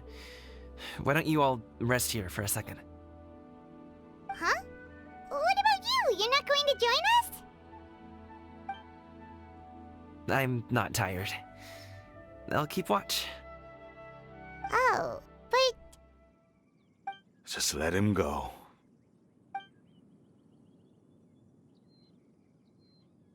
okay. We'll just share amongst ourselves then. Did you know, Uncle Ip, that the flavor of these cakes changes depending on... Halt! Who goes there? It appears that one's movements were overly conspicuous. Enough of your musings. Focus. Focus on the matter at hand. Present your exquisite ornaments at once. Indeed. Bring them forth readily and without protest. Ah! What do we do? It seems as if these two are acting alone. It won't be difficult to subdue them, but they might have something else waiting in store for Dad. The best way to keep him safe is... Leave this to me. I'll handle them. Traveler, Paimon, take my dad and the goods away from here. No, Gaming. It's too dangerous. This is what I do.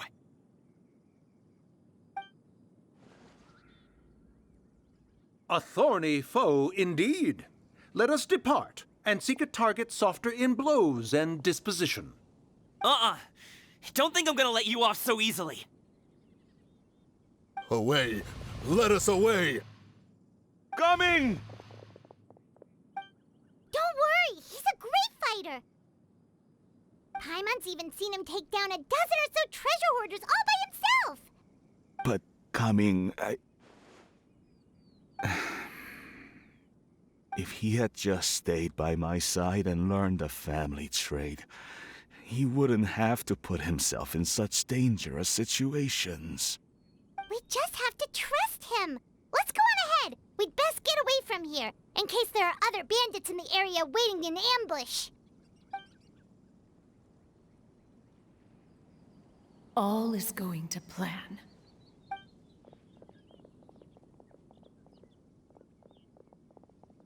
Okay, we should be good to stop here. Youngly? Oh no, what is he doing here? Good sir, please, listen to me. Reel in your line and leave this place as quickly as you can. There are bandits in the area.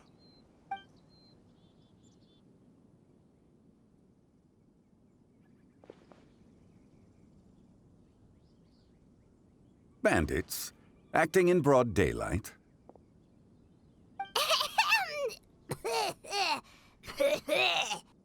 Oh.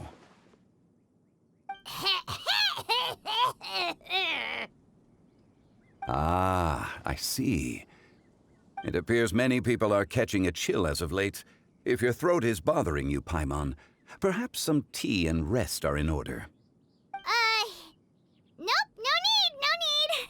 Paimon's fine. She just, had some cake stuck in her throat. If there are indeed bandits in the area, then we should inform the Millelith at once. Oh? Well, if that's the case, such matters are best left to those with the necessary expertise, wouldn't you agree? I suppose you're right. If ordinary people like us got involved, we would only cause more trouble. Since we find ourselves otherwise unoccupied in this beautiful area, why don't we find a quiet place to relax while we wait for good news? That would be lovely.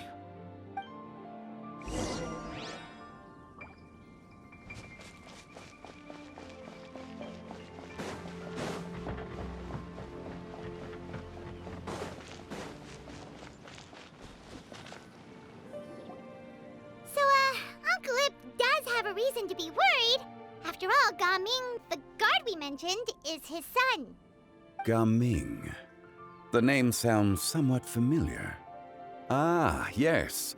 That is the name of the Usho dancer who has been performing around Liyue Harbor recently, is it not? Oh, have you seen him perform? Indeed. I cannot help but admire his skill. He truly encapsulates the spirit of the Suani. Usho dancing has become more well known in Liyue Harbor recently. However, although performers are seeing budding success, they have no doubt had to face many hurdles along the way. One's not so easily understood by spectators such as ourselves. If you ask me, what truly deserves admiration is perseverance in the face of adversity. That is a rare attribute indeed. I have heard many of my acquaintances praise Gaming for his kind, selfless, and courageous disposition. To have a child so accomplished and upright, you must be a very proud parent indeed, Uncle Ip. Seems like Zhongli has decided to skip the formalities. Well, he's a hard worker, yes. You should be sure to tell him you think that when he gets back. Your son is young yet. It's normal for someone his age to be a bit hot-headed. It's understandable to find talking about such things in person difficult. If there's a particular sentiment you wish to convey, perhaps we could pass it along for you. No. It wouldn't be right to ask that of you. This thing between us has festered for many years now. In truth, there are some things that simply aren't easy for us to talk through. I've been in the tea business for most of my life, and I always hoped my child would do the same. Otherwise, how would he support himself? Over the past few years, I heard how well he was doing for himself as a guard. How his work was taking him to farther and farther off places. I also heard that he never gave up on wushou dancing. It made me happy. But I was also worried. When you're young, you can handle all that physically taxing work and manual labor. What young person isn't capable of making a living that way? My concern is what happens when you get old. Every time I get to thinking like that, I cannot help but be reinforced in the belief that I was right. That I was right not to give in. I often regret introducing him to wushou dancing as a kid. If I had known how things would turn out, I would have never taken him to see those performances in the first place. It is only natural for a parent to strive to send their child down the right path. No one would begrudge you that sentiment, Uncle Ip. You need not worry. You seem quite young, Mr. Zhongli. Yet you speak with such wisdom. Perhaps I have misjudged your age. Your words are too kind. Truth be told, one of my old friends has several grown daughters. Rather than fretting about their future, however, she prefers to let them find their own way. Then she's more easygoing than I could ever be. I fear I lack such an open mind.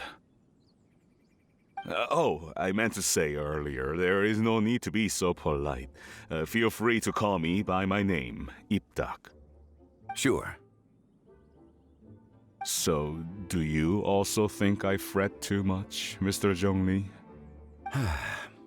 That's not exactly what I was hoping to convey. Only a fool would ask a parent not to worry about their child. But think of it this way. Raising a child is not unlike flying a kite. Hold the string too tight, and it can no longer soar. As my friend once said, if your children are aiming for the stars, clipping their wings will only cause them to come crashing down. You need to let out the line for a kite to soar. It seems I was too stuck in my ways. You need not reproach your heart for caring. You simply need to loosen your hold a little. Indeed, with such a big heart, why not allocate the time you usually spend worrying about Gaming to the pursuit of other things, like going for a stroll, drinking tea, or taking in the scenery. You never know what surprises could be in store. Things can change in the blink of an eye. The blink of an eye, you say? Do things change so quickly? Children grow up in quite the same way, do they not? Day after day, year after year, sometimes in the blink of an eye, but always when you least expect it. As a father, I'm sure you know that best. Yes, you can say that again. One second Gaming was a kid, the next thing I knew, he was ready to fly the nest. Zhongli certainly has a way with words.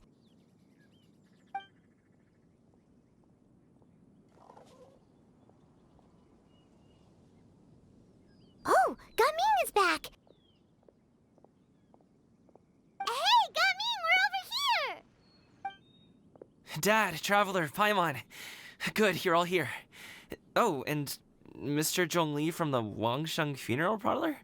You're here too? A fated meeting indeed. We were just enjoying some pleasant conversation.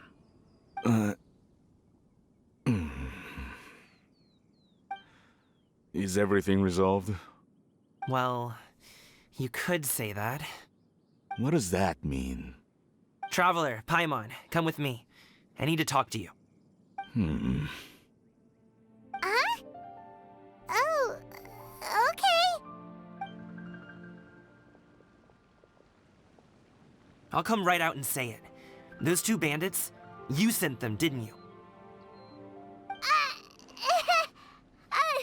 So, that's how we're starting off?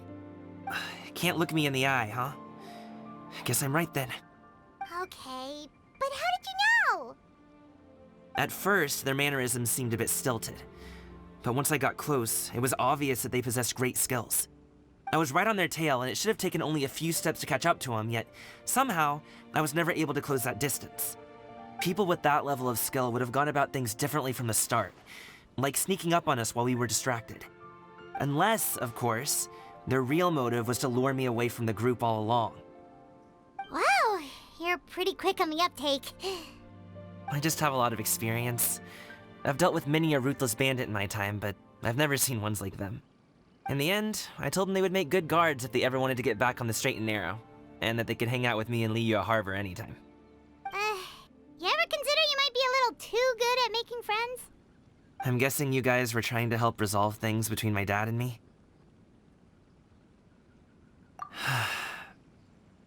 I appreciate it, I really do. But this conflict between us has been going on for a long time. Even if those two were real bandits, and I was able to subdue them and show him what I was capable of, it wouldn't change anything. You've seen the way he talks to me. It's not like that at all! Your dad really cares about you. You should see the way he talks about you when you're not around. Zhongli was talking things through with him, and he nearly agreed to let it go. You don't believe us? He won't let it go. He can say as much as he wants to other people, but he won't talk to me. I'm certain of it. You told us you wanted to prove yourself to your dad. Why don't you tell him about all the hard work you've done these past few years? Will that even do anything? I'm not sure talking is enough. You won't know unless you try. Just like how you won't know if something is delicious unless you taste it. Listen to us. It's time to put these people skills to good use. You can make friends with anyone, so why not your dad? I'll do my best. You are very knowledgeable, Mr. Zhongli. I'm impressed. Despite my being in the tea industry for several decades, it seems I still have much to learn about the art of tea tasting. You flatter me. It was nothing but a few humble musings. How much tea have you drank since we've been gone? Ipdak and I have found many a common interest. Our friendship, much like a cup of tea, seems to grow stronger the longer it has to steep. Well said, Mr. Zhongli. Gaming, Mr. Zhongli is very knowledgeable. You should take the opportunity to learn from people like him when you're in the city. Huh? Oh, of course. Ahem. Zhongli? I have very much enjoyed our conversation, Ipdak, but I, unfortunately, have some unfinished funeral parlor business to attend to. Oh, I hope I didn't keep you. My apologies for taking up so much of your time, Mr. Zhongli. No need to stay on my account. When you're less busy, let's find a time to meet. I'll treat you to dim sum. It would be an honor. We'll see you off, Zhongli. You two have a nice chat, all right?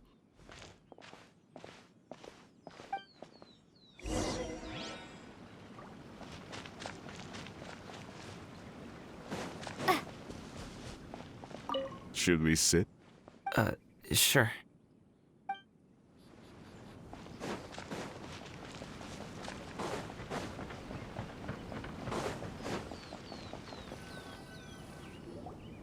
Thanks for helping us talk things through with Uncle Ip. Good thing you were able to pick up on what we were putting down. I have been around the both of you for some time now. You could say I have a certain level of expertise in that regard. As for my role in the conversation, think nothing of it. I hardly did anything noteworthy. You never change, do you? Why did you have us walk all this way? Paimon thought we just had to go far enough to be out of earshot. A friend approaches. Hello. Xiao, you're here too? I've been here the whole time.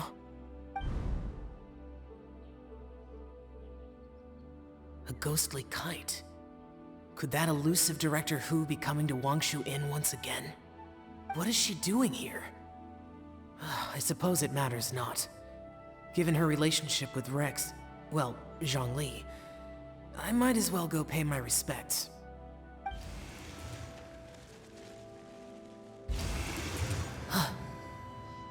It's you! I thought you were Director Hu. Ah, your arrival is most fortuitous. Do you want to try out this new gadget? The addition of the power source makes the takeoff more stable. It's just that... He seems quite immersed in the study of this device. I fear it's almost too stable. It completely negates the pleasure of seeing one's kite sway with the wind. It's a bit of a shame. In truth, I'm here because Director Hu dispatched me to purchase some items in preparation for Lantern Rite. I see. Much like she does every year. Much like she'll do next year, I would imagine. Am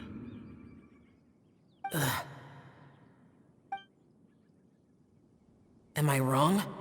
Or has she once again sent you out to buy, what is it, sesame oil or something? While we're on the subject, I do wonder why she is so obsessed with using sesame oil in the preparation of mixed vegetable dishes for Lantern Rite. A recommendation from Xiangling, perhaps. What do you think, Xiao? I've only met Director Hu a few times. I'm hardly the best person to ask. Ah, and is that not a sign that you should visit Wangsheng Funeral Parlor more often? It wouldn't hurt to grace the parlor with your presence now and again, when you are otherwise unoccupied. This one here is a traditional kite, one without any equipped mechanical device. Director Hu tasked me with studying the differences between the two to determine which one is of greater merit. Many hands make light work. Perhaps you could test out the other kite for me? All right. I have made my comparisons. If speed is what you're after, the mechanical kite is the better choice. Wonderful. I shall pass that information along to Director Hu. I'll leave these two kites with you. Perhaps you can find a few friends with which to partake in the activity. You might find it to be an enjoyable use of your time. Oh, wait. Who enjoys kite flying? Well, I would imagine someone of your talent and wisdom is more than capable of finding out. So, you were testing out the kites for Hu Tao and even roped Xiao into doing it for you? Paimon didn't ask earlier because the situation was awkward. I would hardly say I roped Xiao into anything. I simply sought the help of a friend. Besides, we did the testing together.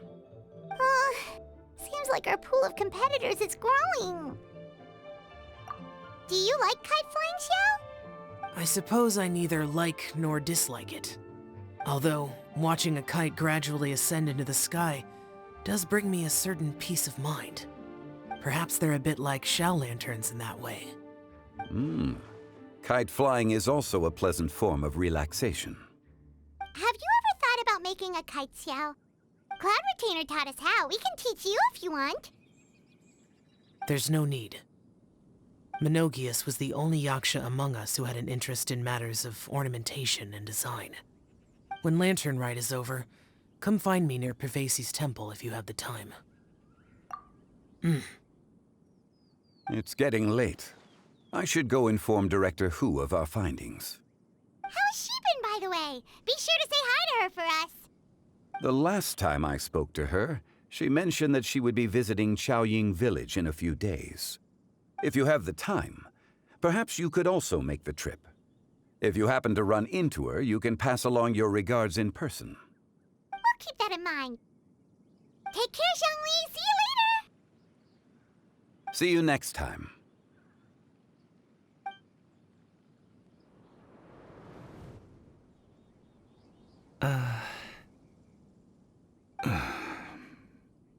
Gaming. You can go first. I don't have anything to say. Then I'll go. I still don't want to leave Liyue Harbor. Oh. I can't say I support that decision, but... Hey, let me finish before you get all worked up. Sit, Shenhe, sit. You must be tired from your journey. Shall I pour you a cup of tea, or would you prefer something else to drink? No need. I'm not tired. They're gone, Master. Perfect. The time is nigh for us to make an appearance. Do you remember the plan when recounted to you? Yes, Master. We aim to give them a demonstration of familial love. So I'll have whatever you are having. All right. What are Auntie Xianyun and Shenhe doing here? Just how many people are involved in this scheme? I suppose all I can do is just take a seat and see what happens. Perfect. I just so happen to have bought some Sunglow tea recently. It's quite the delectable variety. Or it would be if one has not been forced to drink it every day in the hopes of whittling down one's considerable stash. One has more than had one's fill already. Oh, forget it. Such thoughts detract from the present need to keep up the conversation. Has work been busy during the holiday season? Do you need my help with anything? Drunk guests can sometimes cause trouble, but I deal with them as you taught me, by pinning their heads against the table. Are Auntie Xianyun and Shenhe serious right now?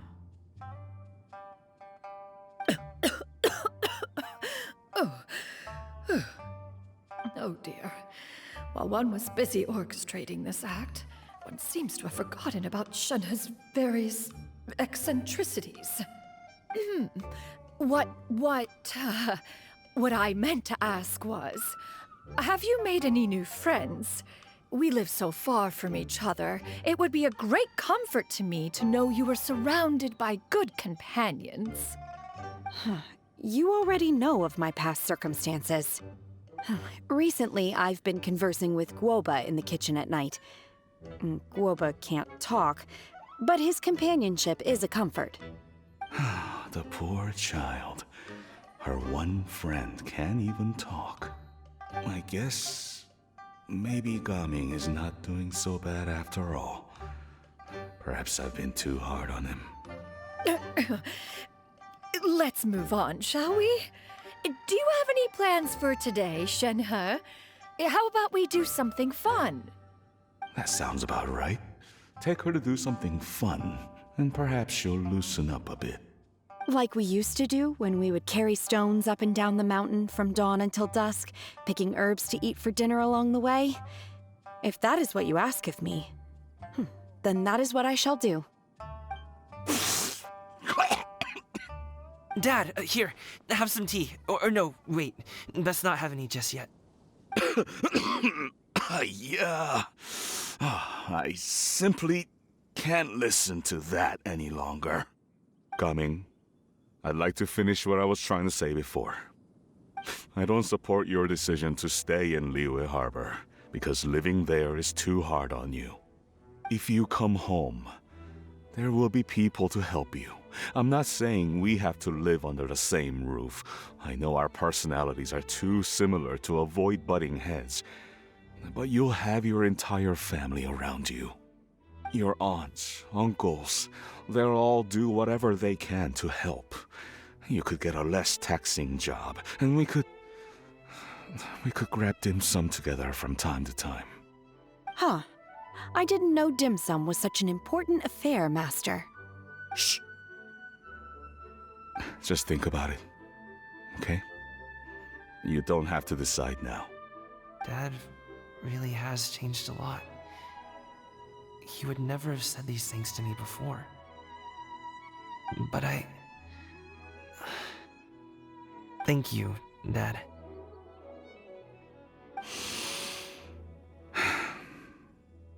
It's been long enough, don't you think? Oh, Paimon sure hopes they've made up by now. Oh, they're drinking tea in silence. That's not a good sign. Did Xianyun's plan not work after all? Hey, you two! Paimon's sorry we were gone for so long. We got to chatting with some friends and didn't realize how much time had passed. Perfect timing, actually. We seem to be just about done here.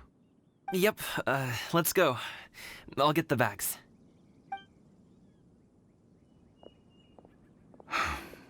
Gaming has grown a lot taller, hasn't he?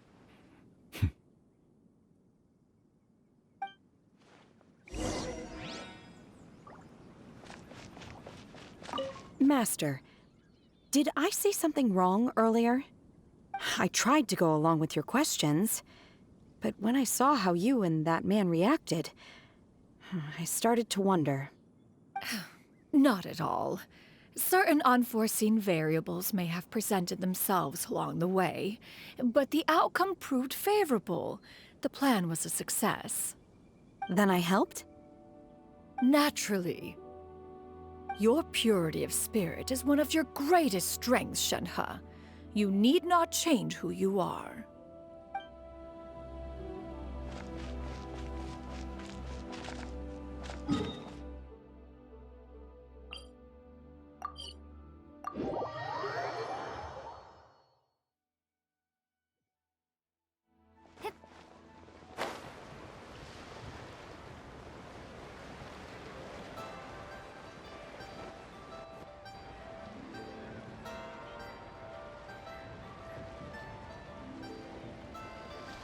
You must be Mr. Ip!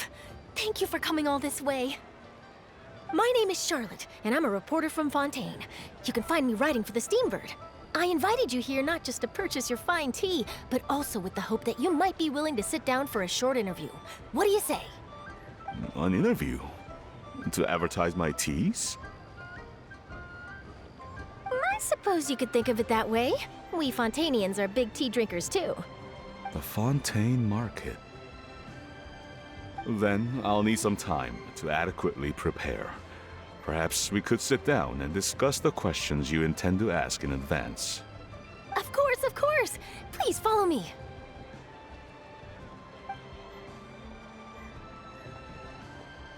Is this person also involved in your plan? And here I thought I had lots of connections. I suppose I've been humbled. You sure know all kinds of cool and important people. Over here! Yoo-hoo! Over here! Huh? What? Auntie Shenyun? She probably wants to talk about the next phase of the plan. Let's go while your dad is still distracted.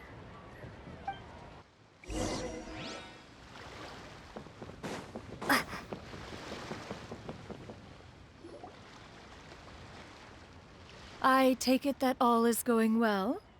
Don't worry, Shenyun. Everything is going according to plan. I knew it.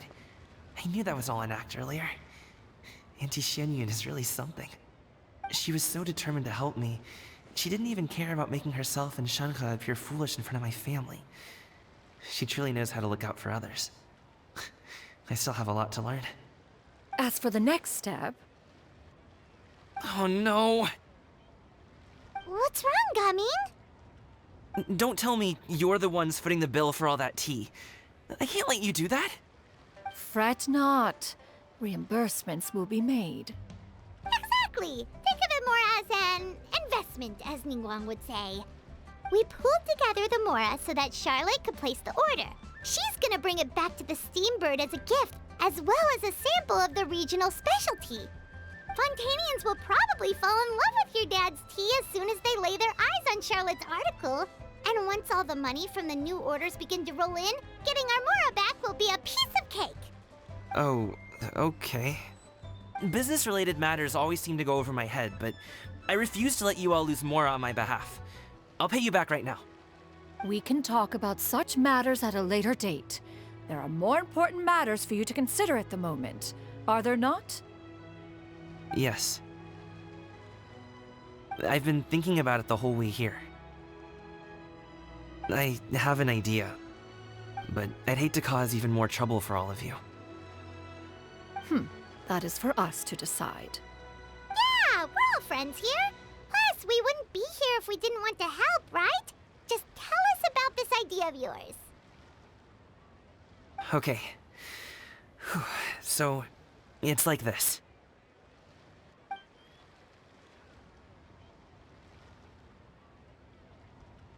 Got it! Just leave it to us. Let's split up and make it happen.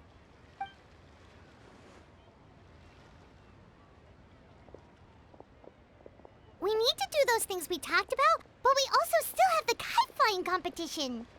Since Xiao already tested out those kites for us, why don't we also go buy one of those mechanical thingamabobs or whatever they're called? We can attach it to our kite.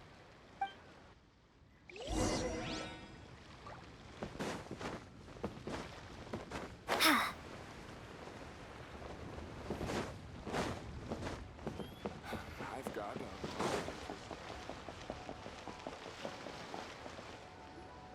Hello again. Welcome back! I see you returned from your trip. I really do have to thank you for all your help from before. Thanks to you, my daughter was able to build a kite with her grandmother that very same day. She even wrote a long letter telling me how much she loved it. Oh, you should really be thanking Gaming, not us. I'll be sure to.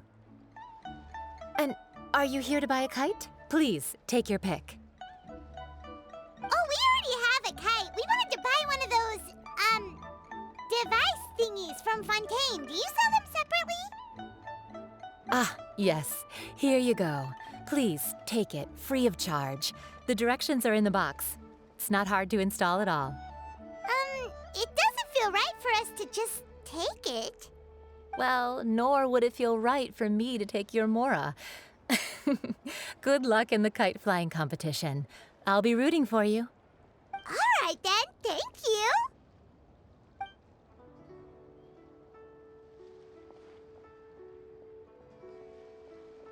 Phew, it's done. Let's get down to business.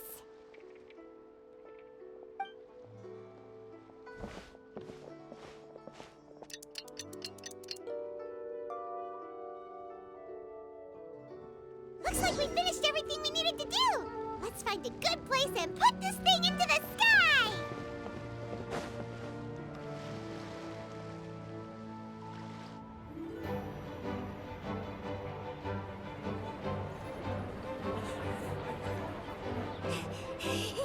Chi-Chi, we're almost there! Okay.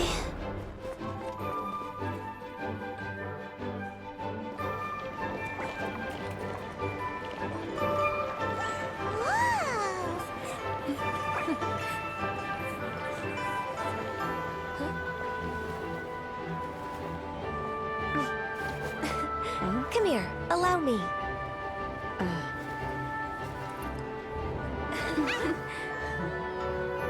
Lantern Rite is as festive as ever!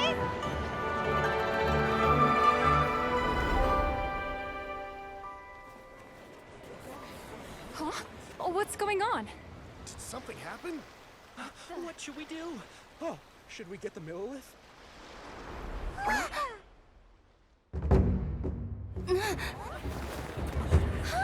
What's that?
Have I taken that many pictures already? I need to load more film.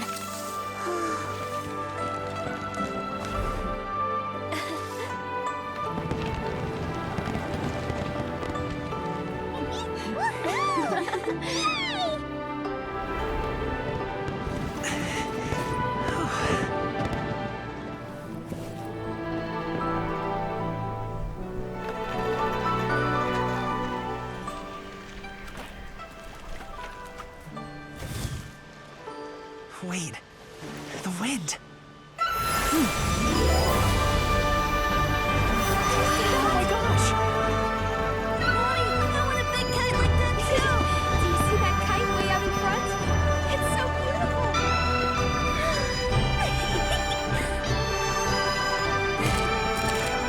Happy Lantern Rite.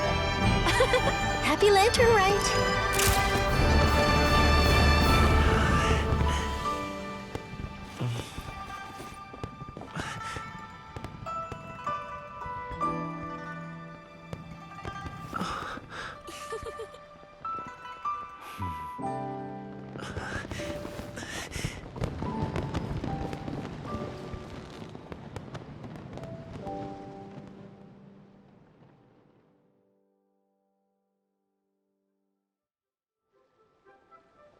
Gaming's performance was so cool, Paimon almost wanted to join in. You saw that, right, Traveler? Let's go find him. Oh, he's over there, talking to his dad.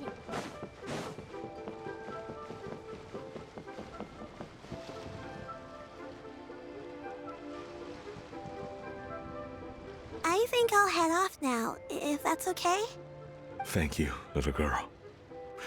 Do you want us to walk you back? No need, no need. Master is waiting for me right over there.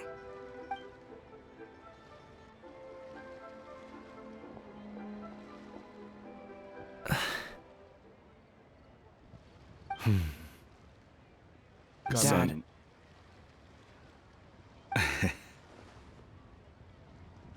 I suppose I'll go first this time. Okay. Your performance. I've seen many wushou dances in my time, but I've gotta admit, what you pulled off there was breathtaking. Wow. I never thought I'd live to hear you say that. You're serious about doing this professionally? Absolutely. I know it'll be difficult, but... Then it doesn't matter. What I mean to say is, of course it'll be difficult. But if that's your decision, If that's your dream, then it doesn't matter how difficult it is. As long as you put in the work, then any obstacle can be overcome in time.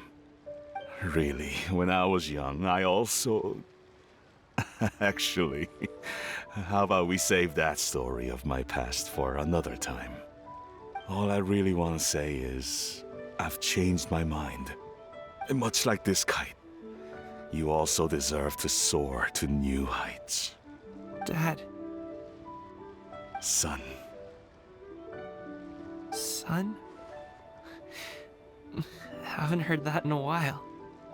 I bet you're wondering what's gotten into me saying all this. Well, a little bit, yeah. Anyway, I know I've never found the chance to say this before, but... to me, Gaming, you've always been a great kid.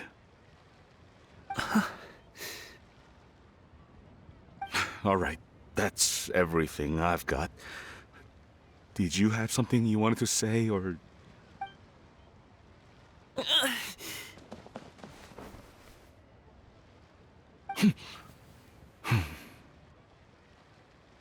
the two of them talk things through like this really gives Paimon a sense of accomplishment. Now go. Over there. Your friends are still waiting for you. Huh?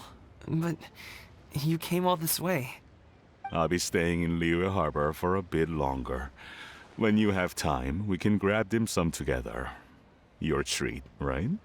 Dad, honestly. Go. Okay, then I'm off. See you soon.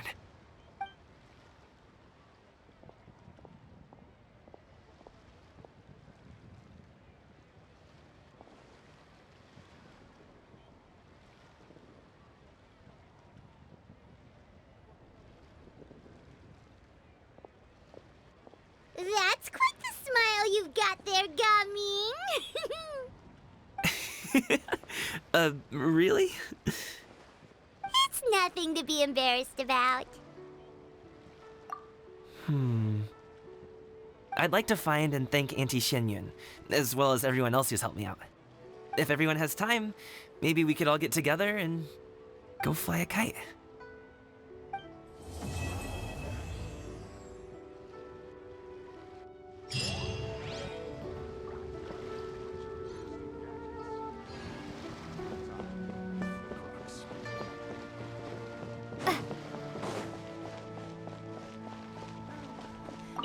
Oh, Lantern Rite was simply amazing.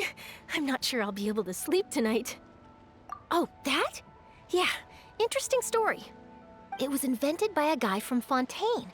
His name is Ildison. He's always tinkering away at some mechanism or another. He's even asked the Steambird to write about his inventions on more than one occasion. I believe I have a direct quote from him about this particular one. Yes, here it is. The device is powered entirely by mechanical components without the need for any additional energy source. Basically, it's a manually operated cranking device. How high it can fly entirely depends on how much force you can exert. Combining this invention with a kite. What a great idea, right? Oh, my conversation with Mr. Ip went really well. I've already sent the first draft of my article back to the Steambird. It's a piece that contains all the pertinent information while also telling a story. I'm quite proud of it. Oh, that reminds me. I should thank everyone who made this possible for me. Especially that spirited lady with those peculiar turns of phrase. Miss Shenyun was her name, right? It was all thanks to your connections and creativity. I would have never thought I'd be able to bring such a special gift back to Fontaine with me. This was my first time experiencing a foreign holiday in person. It was so exciting! The festive atmosphere, the contagious holiday spirit, the profound, storied cultural traditions steeped in symbolism. Oh, I almost forgot. Kuching even gave me a kite with a poem on it that she wrote herself. It goes, "Dreams are like paper kites. With them do our hopes take flight. Sailing high above the clouds, they yearn for something more profound. Yet try we may and try we might. A deeper truth waits in plain sight. Though we hang our hopes in skies abound, many joys lie on the ground. I want to include this poem in my special feature on Lantern Rite. I'm sure a lot of people will love it. Yep, and happy Lantern Rite to you.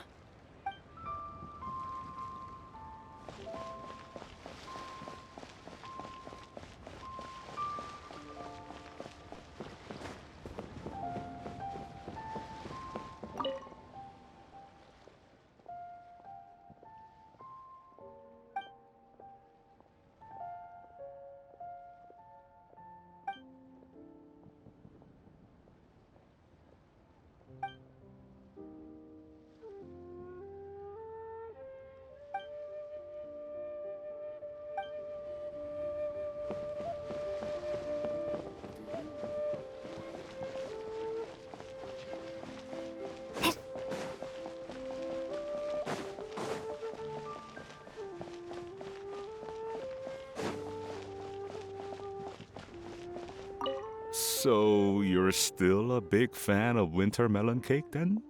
Huh? Oh, I guess you heard everything Paimon was saying, huh? Of course. She was talking about you. As your father, how could I not listen? Remember back when you were a kid, and you would sit on my shoulders to watch the Wushu dance. On our way back home, you would beg me to buy you some winter melon cake. We would only buy 2 at a time, but before long, we tried the winter melon cake from every vendor that street had to offer. There was also that one time you used your pocket money to treat me.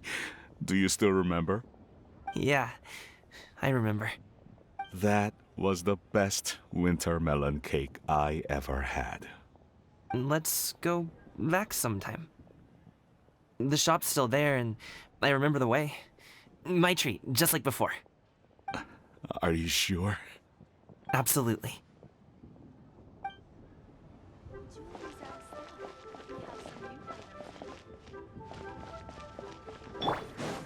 Skyward! Scatter! Our kite is so high up. Thank you for inviting me, Yao Yao. I am having a lot of fun. I'm glad. If you want, we can go fly kites some other time, too. The fun doesn't have to end today. Really? How about we do it during the day next time? That way, we can see the design better. When it flies super high up, it will look exactly like a real finch. Okay.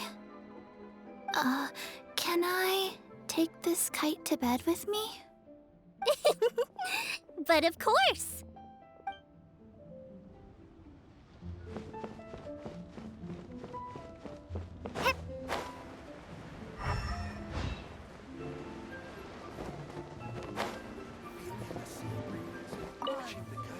Given your present countenance, one presumes you are missing some old friends again.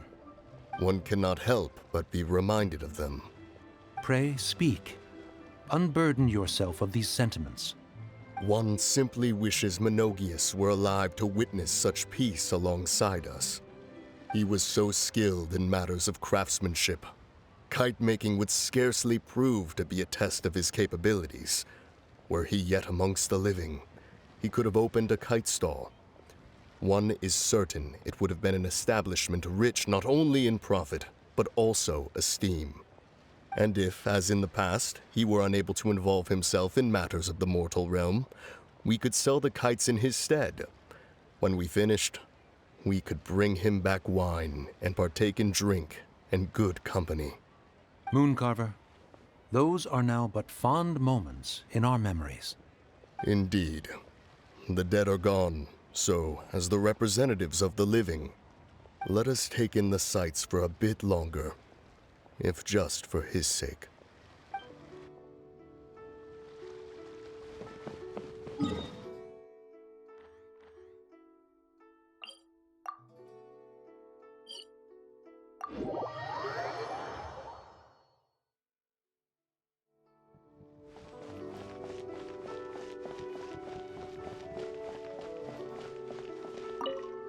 I don't get it.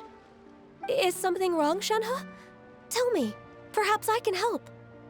The color black doesn't get dirty easily, so I thought this outfit would be acceptable to wear to work. But Xiangling told me it was inappropriate. But inappropriate? How? She probably just meant the outfit isn't suitable for that particular environment and occasion. But for a festival gathering with friends, a nighttime stroll, or an important banquet, your outfit is more than appropriate, Shenhe. So you're saying it's only something I should wear in front of important people? I suppose that's another way to think of it.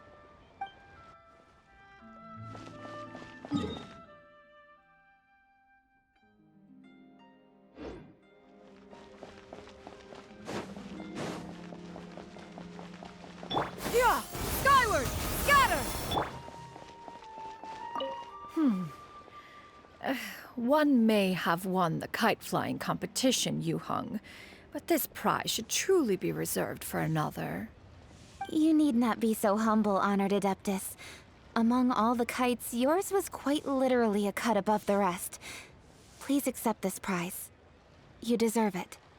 Besides, I'm quite certain we owe a fair share of the success of this year's Lantern Rite to you. If you insist, then one can hardly continue to refuse. However, there is another matter with which one would ask your assistance. Of course. One would be much obliged if you could distribute this case of Sunglow tea among the Millilith on duty. The security of the festivities rests entirely on their shoulders, after all. One presumes they could always benefit from something to invigorate their spirits. Cloud Retainer is so thoughtful and attentive to others' needs. I would expect nothing less of an esteemed Adeptus such as herself. Understood. I'll get on that right away. A fortuitous result indeed. One's tea surplus has hitherto resolved itself.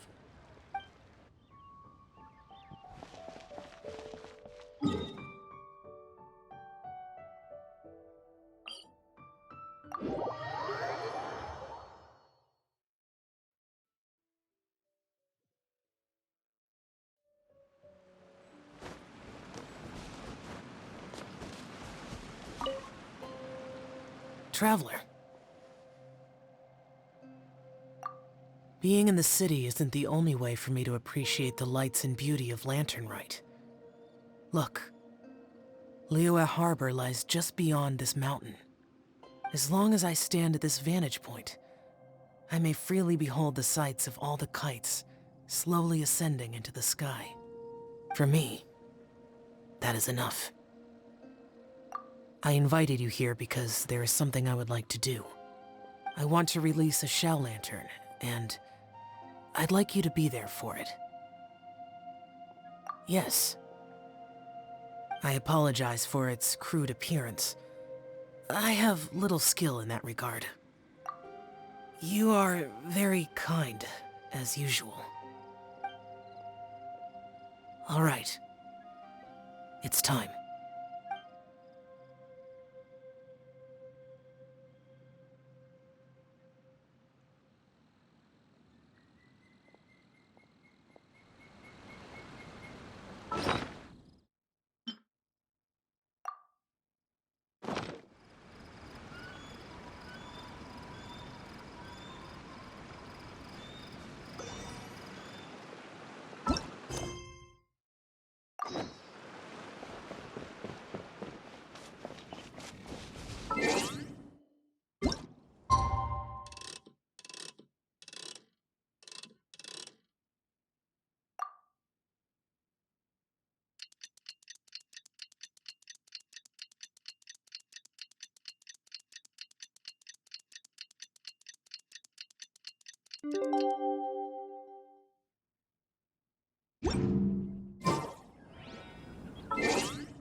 also planning on spending some time in Qiaoying Village?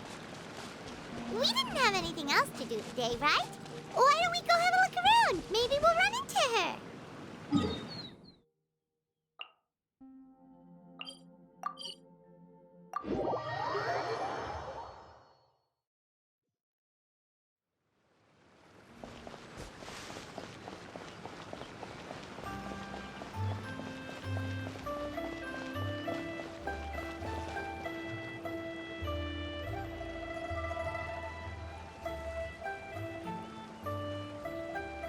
The mountain air is so refreshing. It makes Paimon feel like she could float around all day and never get tired. Cream! Gummies! Fuel fruit! Huh? Did you hear that? Sunshine! Blue skies! Good vibes! Right? So Paimon wasn't just hearing things. That voice sounds really familiar. Well, we've got the time. Why don't we go check it out?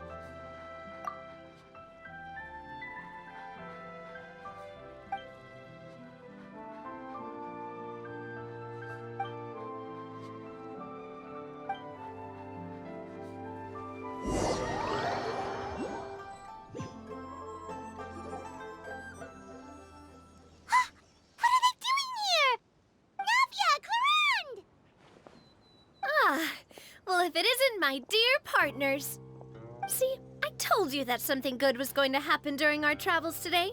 I have to say, sometimes the Steambird's astrology column is spot on. It's just your lucky day. Are you guys also here to catch the festivities? Oh, and that reminds me. Happy Lantern Rite. Happy Lantern Rite. Happy Lantern Rite to you too! Wait, if you're here for Lantern Rite, then what are you doing on top of this deserted mountain? And that voice we heard, that was you, right, Navia? Oh, impressive. You could tell it was me from that far away. You've got good ears. That or your voice is just really loud. Well, of course it is. After all, I'm a boss. Indeed. I suppose it's an asset. Sure is! Having a loud voice is a handy tool when it comes to communication. Wait, that wasn't even Paimon's point. Paimon just wants to know why you two were shouting from the top of this deserted mountain. There was something about almonds, maybe? And buell fruit? Ooh, is it some sort of secret code? No, it's not a code. The words are meaningless. Perhaps, but the act of shouting was very meaningful indeed. That's just what mountain climbers do, right? After all the hard work it takes to make it to the top, as you stand on the summit looking out at the vast scenery, it's not easy to resist the urge to release those emotions. Exactly. You get me, partner. I was afraid that it would cause a disturbance, so I asked the locals around here, and they said it was fine. Apparently most hikers like to shout when they get to the top, so the locals are used to it by now. So, you see, it's not just me.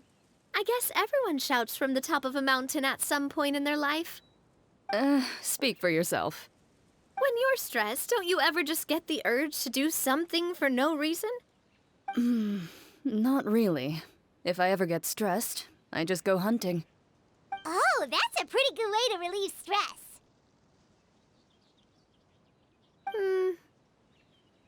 What I choose to hunt depends on my mood. Huh? Anyway, why don't you two give it a try? Shout anything you want. It's a real stress reliever. As long as Paimon has clothes on her back and food in her belly, Paimon doesn't think there's any stress that needs relieving. Oh, I bet you guys are just too embarrassed to let loose. No need to be shy. Even Farina was shouting from the top of this mountain earlier. Huh? Did Paimon hear that right? Farina's also here? In Qiaoying Village? Believe in your ears. It is indeed as you heard. Actually, the reason we climbed this mountain in the first place was also because we heard the sound of shouting. Yes, we could just about make out someone yelling things like, "Help me!" and "What should I do?" So we hurried up here to check it out. And what do you know? Miss Farina was standing right there, all red in the face. She practically sprinted back down the mountain the minute she saw us. Ah, that reminds me. I believe what she actually said was, "So help me, I will figure out what I should do about this script." So, you could actually hear what she was saying? Why didn't you say so earlier? I thought someone was really in trouble. I figured we would come check out the situation either way. Why not let her keep some privacy? Oh, seems like you caught Farina in the middle of some stress relief as well. She probably would have never thought. No, she definitely would have never thought she would run into anyone she knew all the way out here. I think so. We ran into Nervalet on the way here as well, but he was already on his way back, so they probably weren't together. What? Nervalet was here too? What was he doing here? It couldn't have been for vacation. I think it just might have been, actually. But apparently he only stayed for half a day before heading back. He's a very busy man. Neuvillette is not the type to take much time off. Taking even a half day for himself is already a huge step in the right direction. Didn't Charlotte publish an article on the Liyue tea industry recently? Maybe he was inspired to come buy some tea after reading that article. You know, just like you were. My situation is completely different. I'm here because I was asked to accompany you. The tea purchase is simply an added bonus of this location. You Fontanians and your tea drinking. Oh, it's not for me. I lost a bet with Ridesley, and now I have to buy him something. It was just a spur-of-the-moment sort of bet. Ridesley gets really invested in that sort of thing, but he couldn't care less about what he wins in the end. You could give him mint plants that you plucked from the side of the road, and he wouldn't even mind. If only he was that easygoing when it came to talking business. In any case, I'm pretty sure the tea you bought is this region's specialty. What is it called again? Nervalet even mentioned it earlier.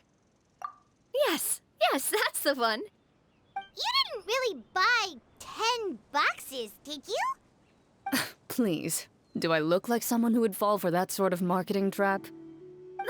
That reminds me. You guys said you only came up here because you heard my voice, right? I hope it didn't put you out. You must have had other plans for the day.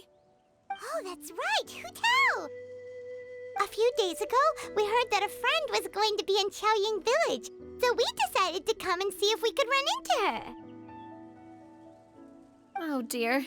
We've been chatting for quite some time. I'm sorry for keeping you. That's good. We should probably head out and look for Hu Tao. No need to stay on our account. We just got up here, so we're gonna stay around for a little longer. Go and meet your friend. We can meet up in Chaoying Village later. Sounds good. We're gonna head down the mountain then. See you later!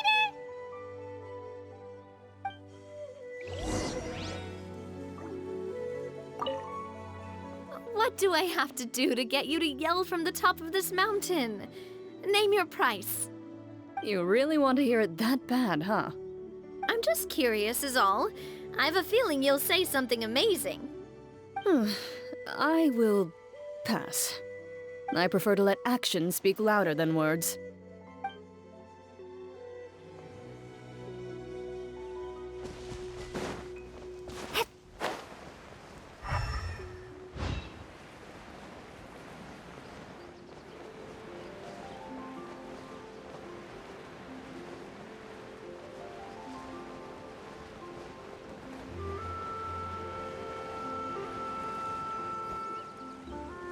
Chaoying Village is known for its tea, but you know what else they have with tea?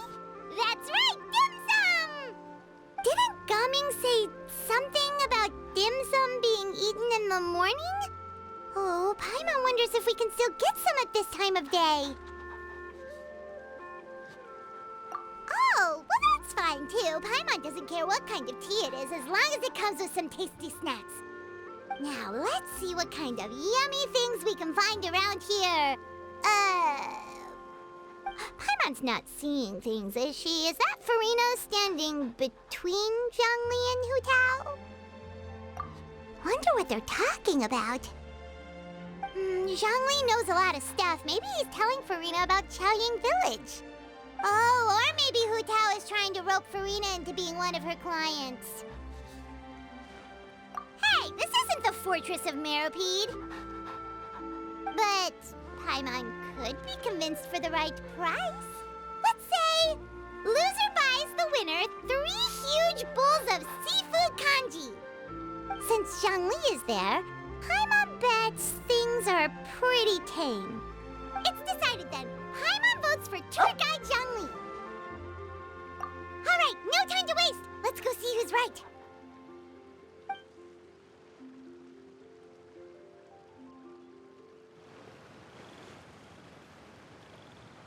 Good afternoon, Hu Tao, Zhongli, and Farina!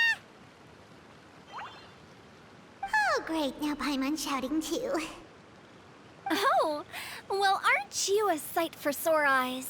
Seems like our luck just keeps on growing. That we were able to meet you both without prior arrangement must mean that this is quite the serendipitous meeting indeed. Huh? Oh, so both of you are acquainted with the Traveler and Paimon then? I'm pretty sure you didn't learn that one from me. I must admit, I'm a bit surprised to see you here, Traveler. But seeing as you're a hero who's been all over Teyvat, it makes sense that you would be well-traveled and well-connected. Since we have found ourselves in each other's company within this fertile land, allow me to take this opportunity to wish you a happy Lantern Rite. It appears you have been to Fontaine then. Given your proclivity to spread good deeds wherever you go, it's no surprise that you would make the acquaintance of a celebrity as illustrious and celebrated as Miss Farina. That's quite high praise. What I mean to say is, you flatter me, Mr. Zhongli. Although I've built up a certain following within Fontaine, it is no reflection of strength or wisdom. I stand before you right now as nothing more than an ordinary traveler in search of beautiful scenery and creative inspiration. There is definitely more to Mr. Zhongli than meets the eye. I could tell as much from our conversation earlier. Given his breadth of knowledge on both academic and worldly matters, there's no way he hasn't heard about what happened in Fontaine. Is he just feigning ignorance for my benefit? No. You're no common tourist. I simply won't have you talk about yourself that way. Huh? Does that mean Hu Tao also knows? You may not have heard, friends, but... Miss Hu Tao. Miss Farina is now one of my esteemed clients. Yep.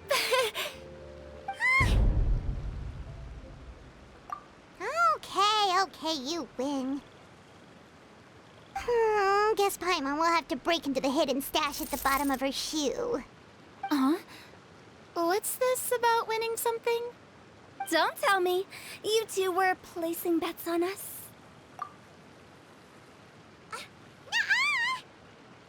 We just saw you guys standing on the side of the road and couldn't help but take guesses as to what you were talking about. Oh, I see. That means you, my friend, must have guessed that I was trying to promote my business to Miss Farina. That I do, my friend. What was Paimon's guess then? Paimon thought Zhongli was showing the newbie around. By newbie, you mean me, right? If that's the case, then Paimon's guess was also correct. Oh, that's right. Mr. Zhongli was telling me about some great sightseeing spots in the area. Ha! You see? Paimon was right too! Since both of our guesses were right, there can't be a winner or a loser. Hey, don't be be upset, Traveler. How about this? You buy Paimon a bowl, and Paimon will also buy you a bowl. As for the third bowl... Since I was the subject of the bet, perhaps it should go to me? You know, as a congratulations for the huge deal I just struck. I was just joking. Anyway, I should be the one treating you. The funeral parlor is about to bring in quite the sum after all. Oh, Paimon almost forgot to ask about the most important question. Something happen recently, Farina? Huh? What do you mean? Well, you know, with you enlisting the services of Wangsheng Funeral Parlor and all. Oh, well, yes. Really? Oh no. Paimon is so sorry for your loss.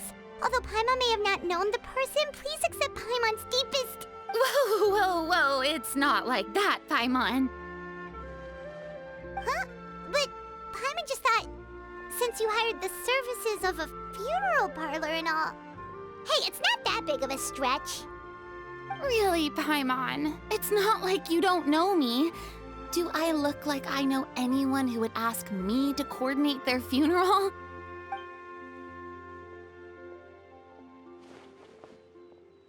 Miss Hu Tao is simply helping prepare some props for my film. Not too long ago, I read a collection of horror stories from Liyue. The content was spectacular. In fact, I still feel the need to sleep with the light on even now. Anyway, that's not the point. Now that Fontaine's biggest star has returned to the stage, I figured it's about time the industry enjoyed a breath of fresh air. Hey, that's pretty good. I'll have to remember that for my ad posters. Oh, Paimon sees. That makes a lot of sense. So, did you come to Liyue just to enlist the services of Wangsheng Funeral Parlor? Well, not exactly. My original plan was to just relax and enjoy the sights. But then I ran into Miss Hu Tao and Mr. Zhongli, and well, you know the rest. I suppose it was meant to be. It was a fated meeting indeed. Zhongli sure loves his lofty turns of phrase. But if you ask me, it's all thanks to that man who stopped to ask for directions. Oh? Who was it? It's someone you know.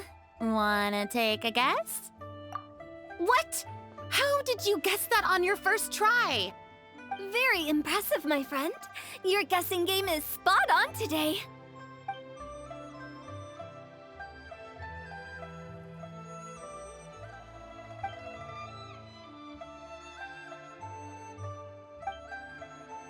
Huh.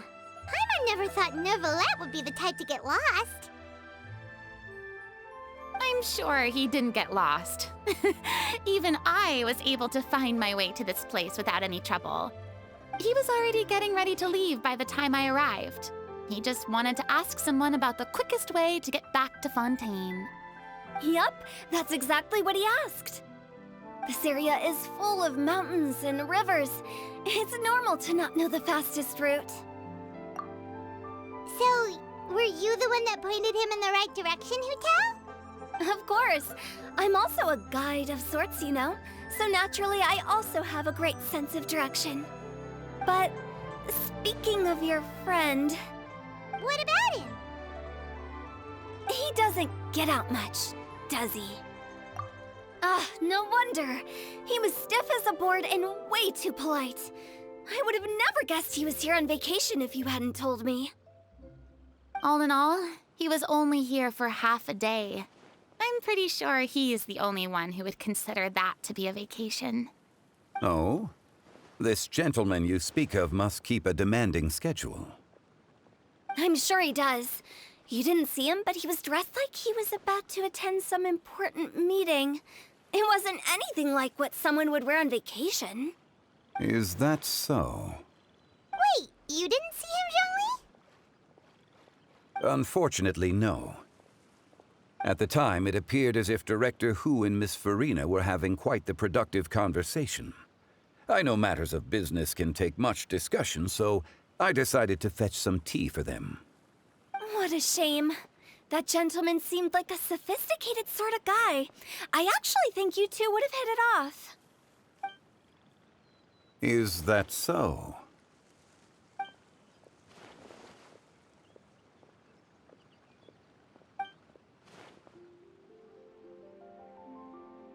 Hmm?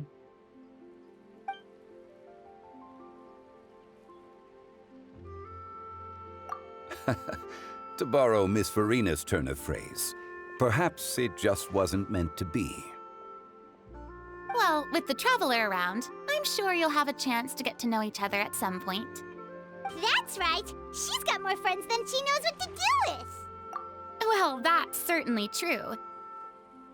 Oh, that reminds me. If you get the chance, you should try and talk to Nervalette into loosening up a bit. Just tell him the Palais Mermonia isn't going to fall apart if he disappears for a few days. He shouldn't keep himself cooped up all the time. Even clams open their shells to let in fresh water every once in a while, right? If he's really that much of a stickler for protocol, he can fill out a leave of absence request.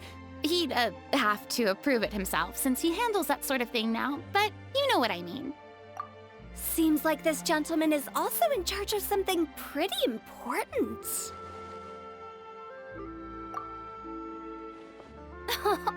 I've never heard of a demon that boring before. In my experience, a leader needs to be able to roll with the punches. That also includes knowing when and what to prioritize. It seems like your friend still has a lot of growing to do. If I remember correctly, he's already several thousands of years old. You're quite right, Miss Hutao. Oh? Traveler, Miss Farina, those two individuals over there appear to recognize you. Oh, it's Navia and Clorand. Hey, over here!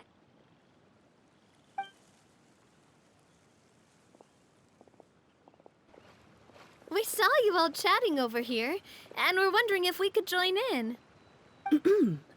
Please, excuse the interruption. Oh, so polite. No apologies necessary. Any friend of the Traveler and Miss Farina is a friend of mine. Ah, straight to the point. I like it.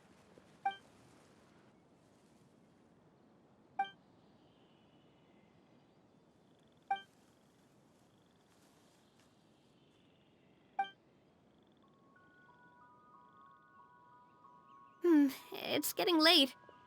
If we want to catch a boat back before dark, we should probably get going. Indeed. Then, Miss Farina? Oh, yes? When are you planning to head back? Do you need us to escort you? Oh, I don't think that will be necessary. I mean, you're not my subordinate anymore. You don't need to look after me. I didn't mean it that way. It's normal for friends to travel home together if they run into each other on the road. There are a lot of mountainous roads in this area. I imagine they'll be even harder to navigate after dark. Exactly! Just like in those ghost stories.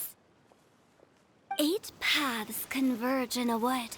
Beside them an old house is stood. If you dare to go inside, not a soul will greet your eye. But if you take a closer look, there may be something you mistook.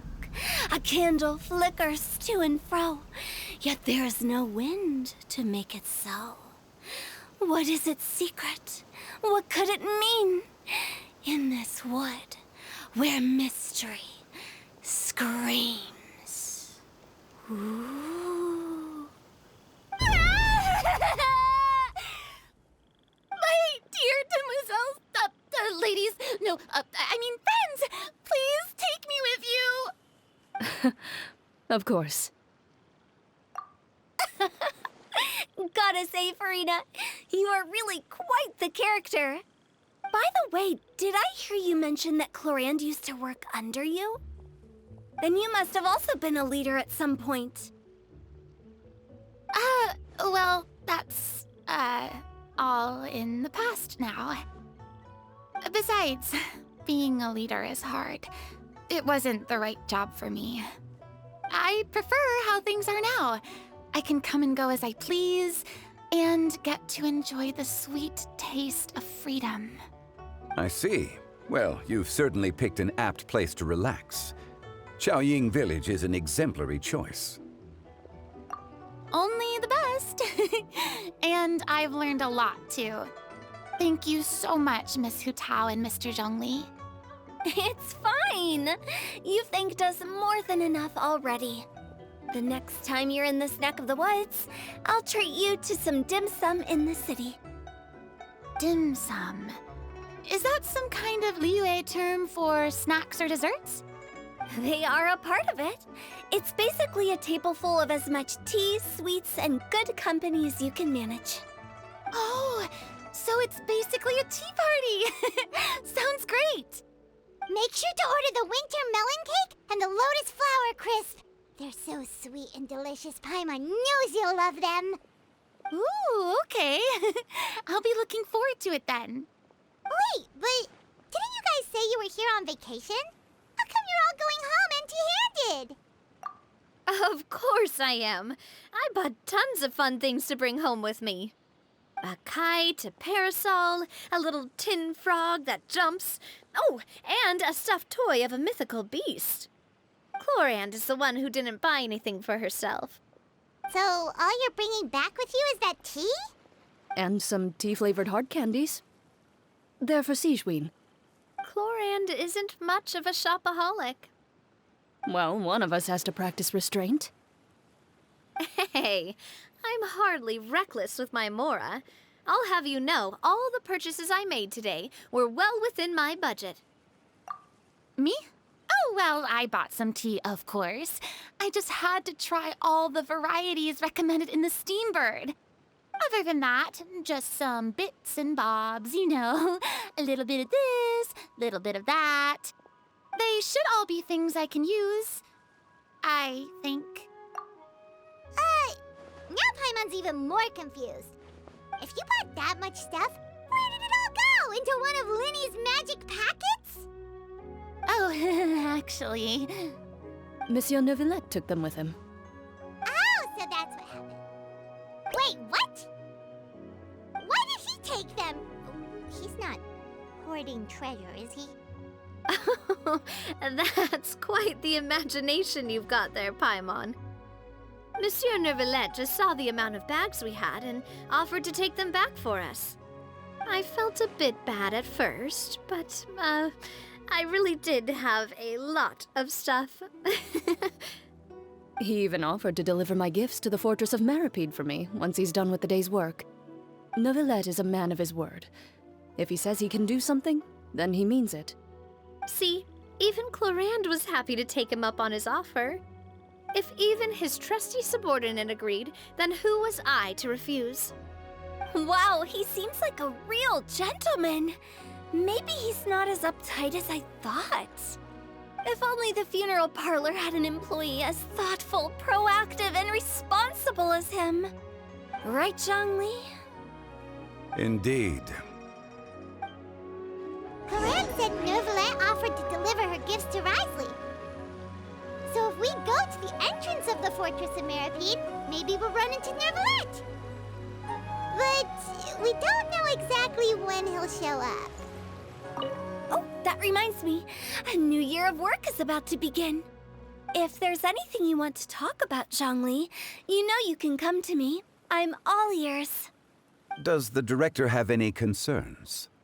It just seemed like you were a bit preoccupied today, and much less talkative than usual.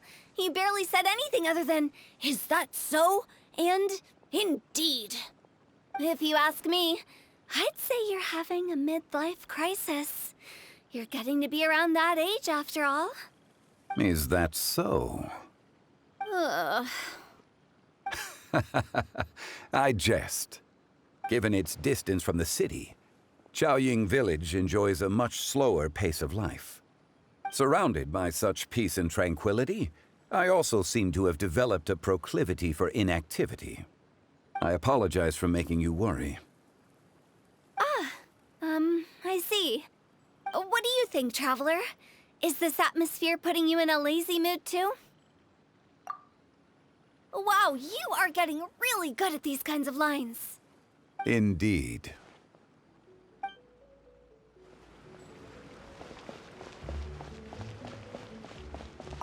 Well, everyone, make sure that you've got all your belongings with you before we leave. If there's any souvenirs anyone still wants to buy, the time is now. Reliable as ever, Miss President. What is that supposed to mean? Clorand is right, though. You really are reliable. It's not what she's saying, it's the way she's saying it. I will say, I never thought you'd be so easygoing outside of work, Clorand.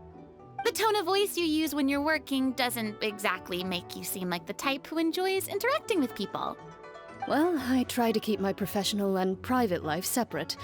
That includes my behavior. You take care now, Traveler. Paimon. Ah, trying to act cool now, are we? Well, I guess it's not an act for you, is it? You are indeed quite strong. It's been great talking to you all. I'm really glad I decided to come to Chaoying Village. Maybe we could go on another trip together sometime?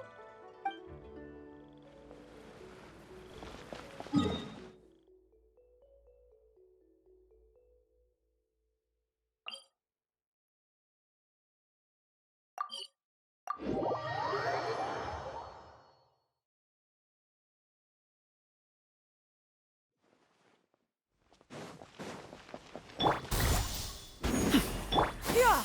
Skyward! Scatter!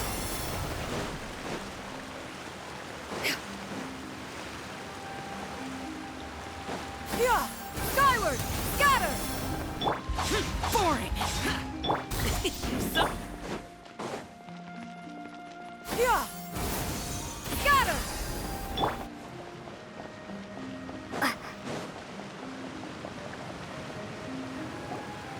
Look! It's Neuvillette! We lucked out!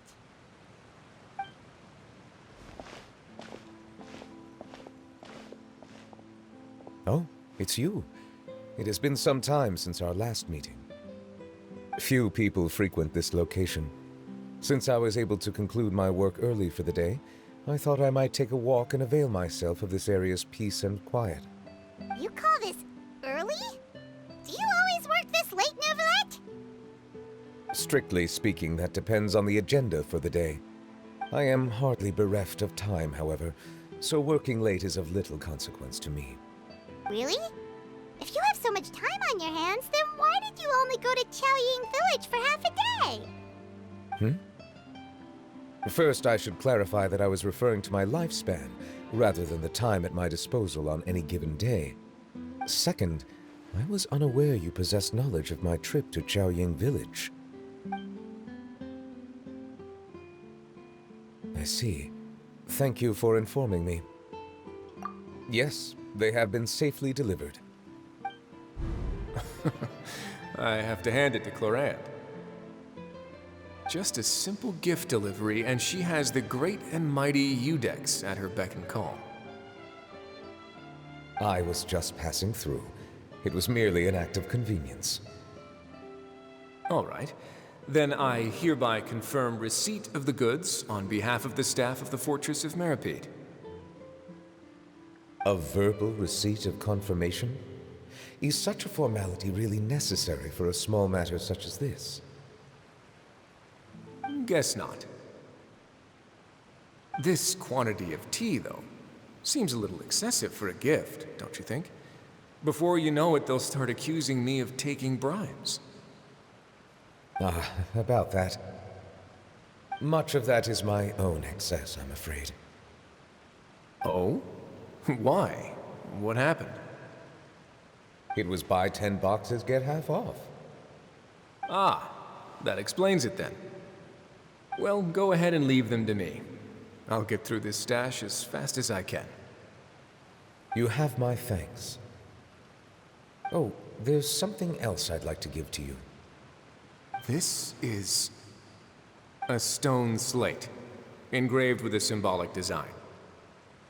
While that is an apt description, It is in actuality a legal codex. A legal codex, huh? Before the advent of modern writing utensils, information was recorded on stone slabs such as this. The law was no different. Okay. Since ancient times, the scales of justice have symbolized the fairness and impartiality of judiciousness. As a tribute to that sentiment, this slate was designed after a traditional legal codex and engraved with a symbol instead of text. During my travels recently, I chanced upon a roadside stall offering tourists the opportunity to try their hand at the ceramic arts, so I decided to have a go. We joked with Claran some time ago about gifting you a legal codex. So, here you go. Ah, so that's what this is about. I did not expect you to remember it as well. In any case, I hope this can be considered as a reasonable attempt to join in on the banter. It is a very good attempt. I suppose I shouldn't be surprised. Even your sense of humor centers around the law. That's an impressive level of commitment. A gift of this significance deserves to be put on display, and I know just the place. Front and center in the fortress's showroom. Surely there's no need for such a grand gesture. Just kidding. I don't have anything like a showroom. But we do have a storage room. We can put it next to all the mechanical parts Sijuin has collected. That sounds good to me. So that's what you were doing in Chaoying Village. Indeed. Of course, while I was there, I also took the opportunity to taste the local spring water. The aftertaste is much purer than what I have delivered to me in Fontaine. It stands to reason that the long-distance transport has a tendency to imbue the water with extraneous emotion. If you want to experience the true flavor, you simply have to go to the source. Perhaps I should organize some time off to do the same elsewhere. Then we are of the same mind. It appears my desire is justified. If you say so, but you know you don't have to justify a vacation, right? You can just take one. After all, you're hardly bereft of time. You can do whatever you want. You're quite right. I suppose I suffer not from a lack of opportunity, but rather a lack of inspiration. However, after reading a few articles about Liyue's holiday traditions, the idea popped into my head and made itself quite at home. Seeing as I was free of responsibilities for the morning, I decided to depart at once. Refreshing. My spontaneous outing seemed to inspire quite a few other spontaneous decisions as well. Take, for example, my foray into ceramics. At first, soil from the ground is granular and unforgiving, but add the right amount of water, and it becomes soft, moldable, and able to take shape. In the past, I never thought about how quotidian vessels were crafted, but now I have participated in their very making. This is also something I made today.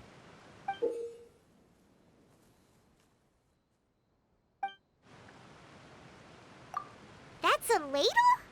Paimon thought it was supposed to be some long-necked sea creature. That was indeed one of my inspirations. Really? You like it?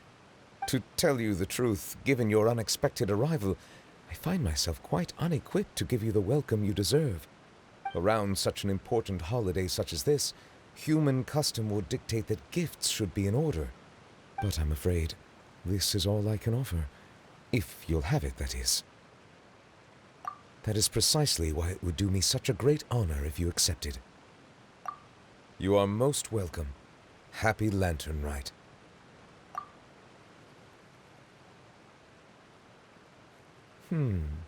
Approve a leave of absence request for myself. That sounds like it could easily lead to a vicious cycle of self-indulgence, something which couldn't be in further violation of protocol. But I suppose I understand her point. My proclivity to refrain from personal outings does in part originate from a sense of responsibility toward my duties. But it is also due to a lack of desire to engage in the human world. But now I see that the human world is indeed full of many interesting places to discover.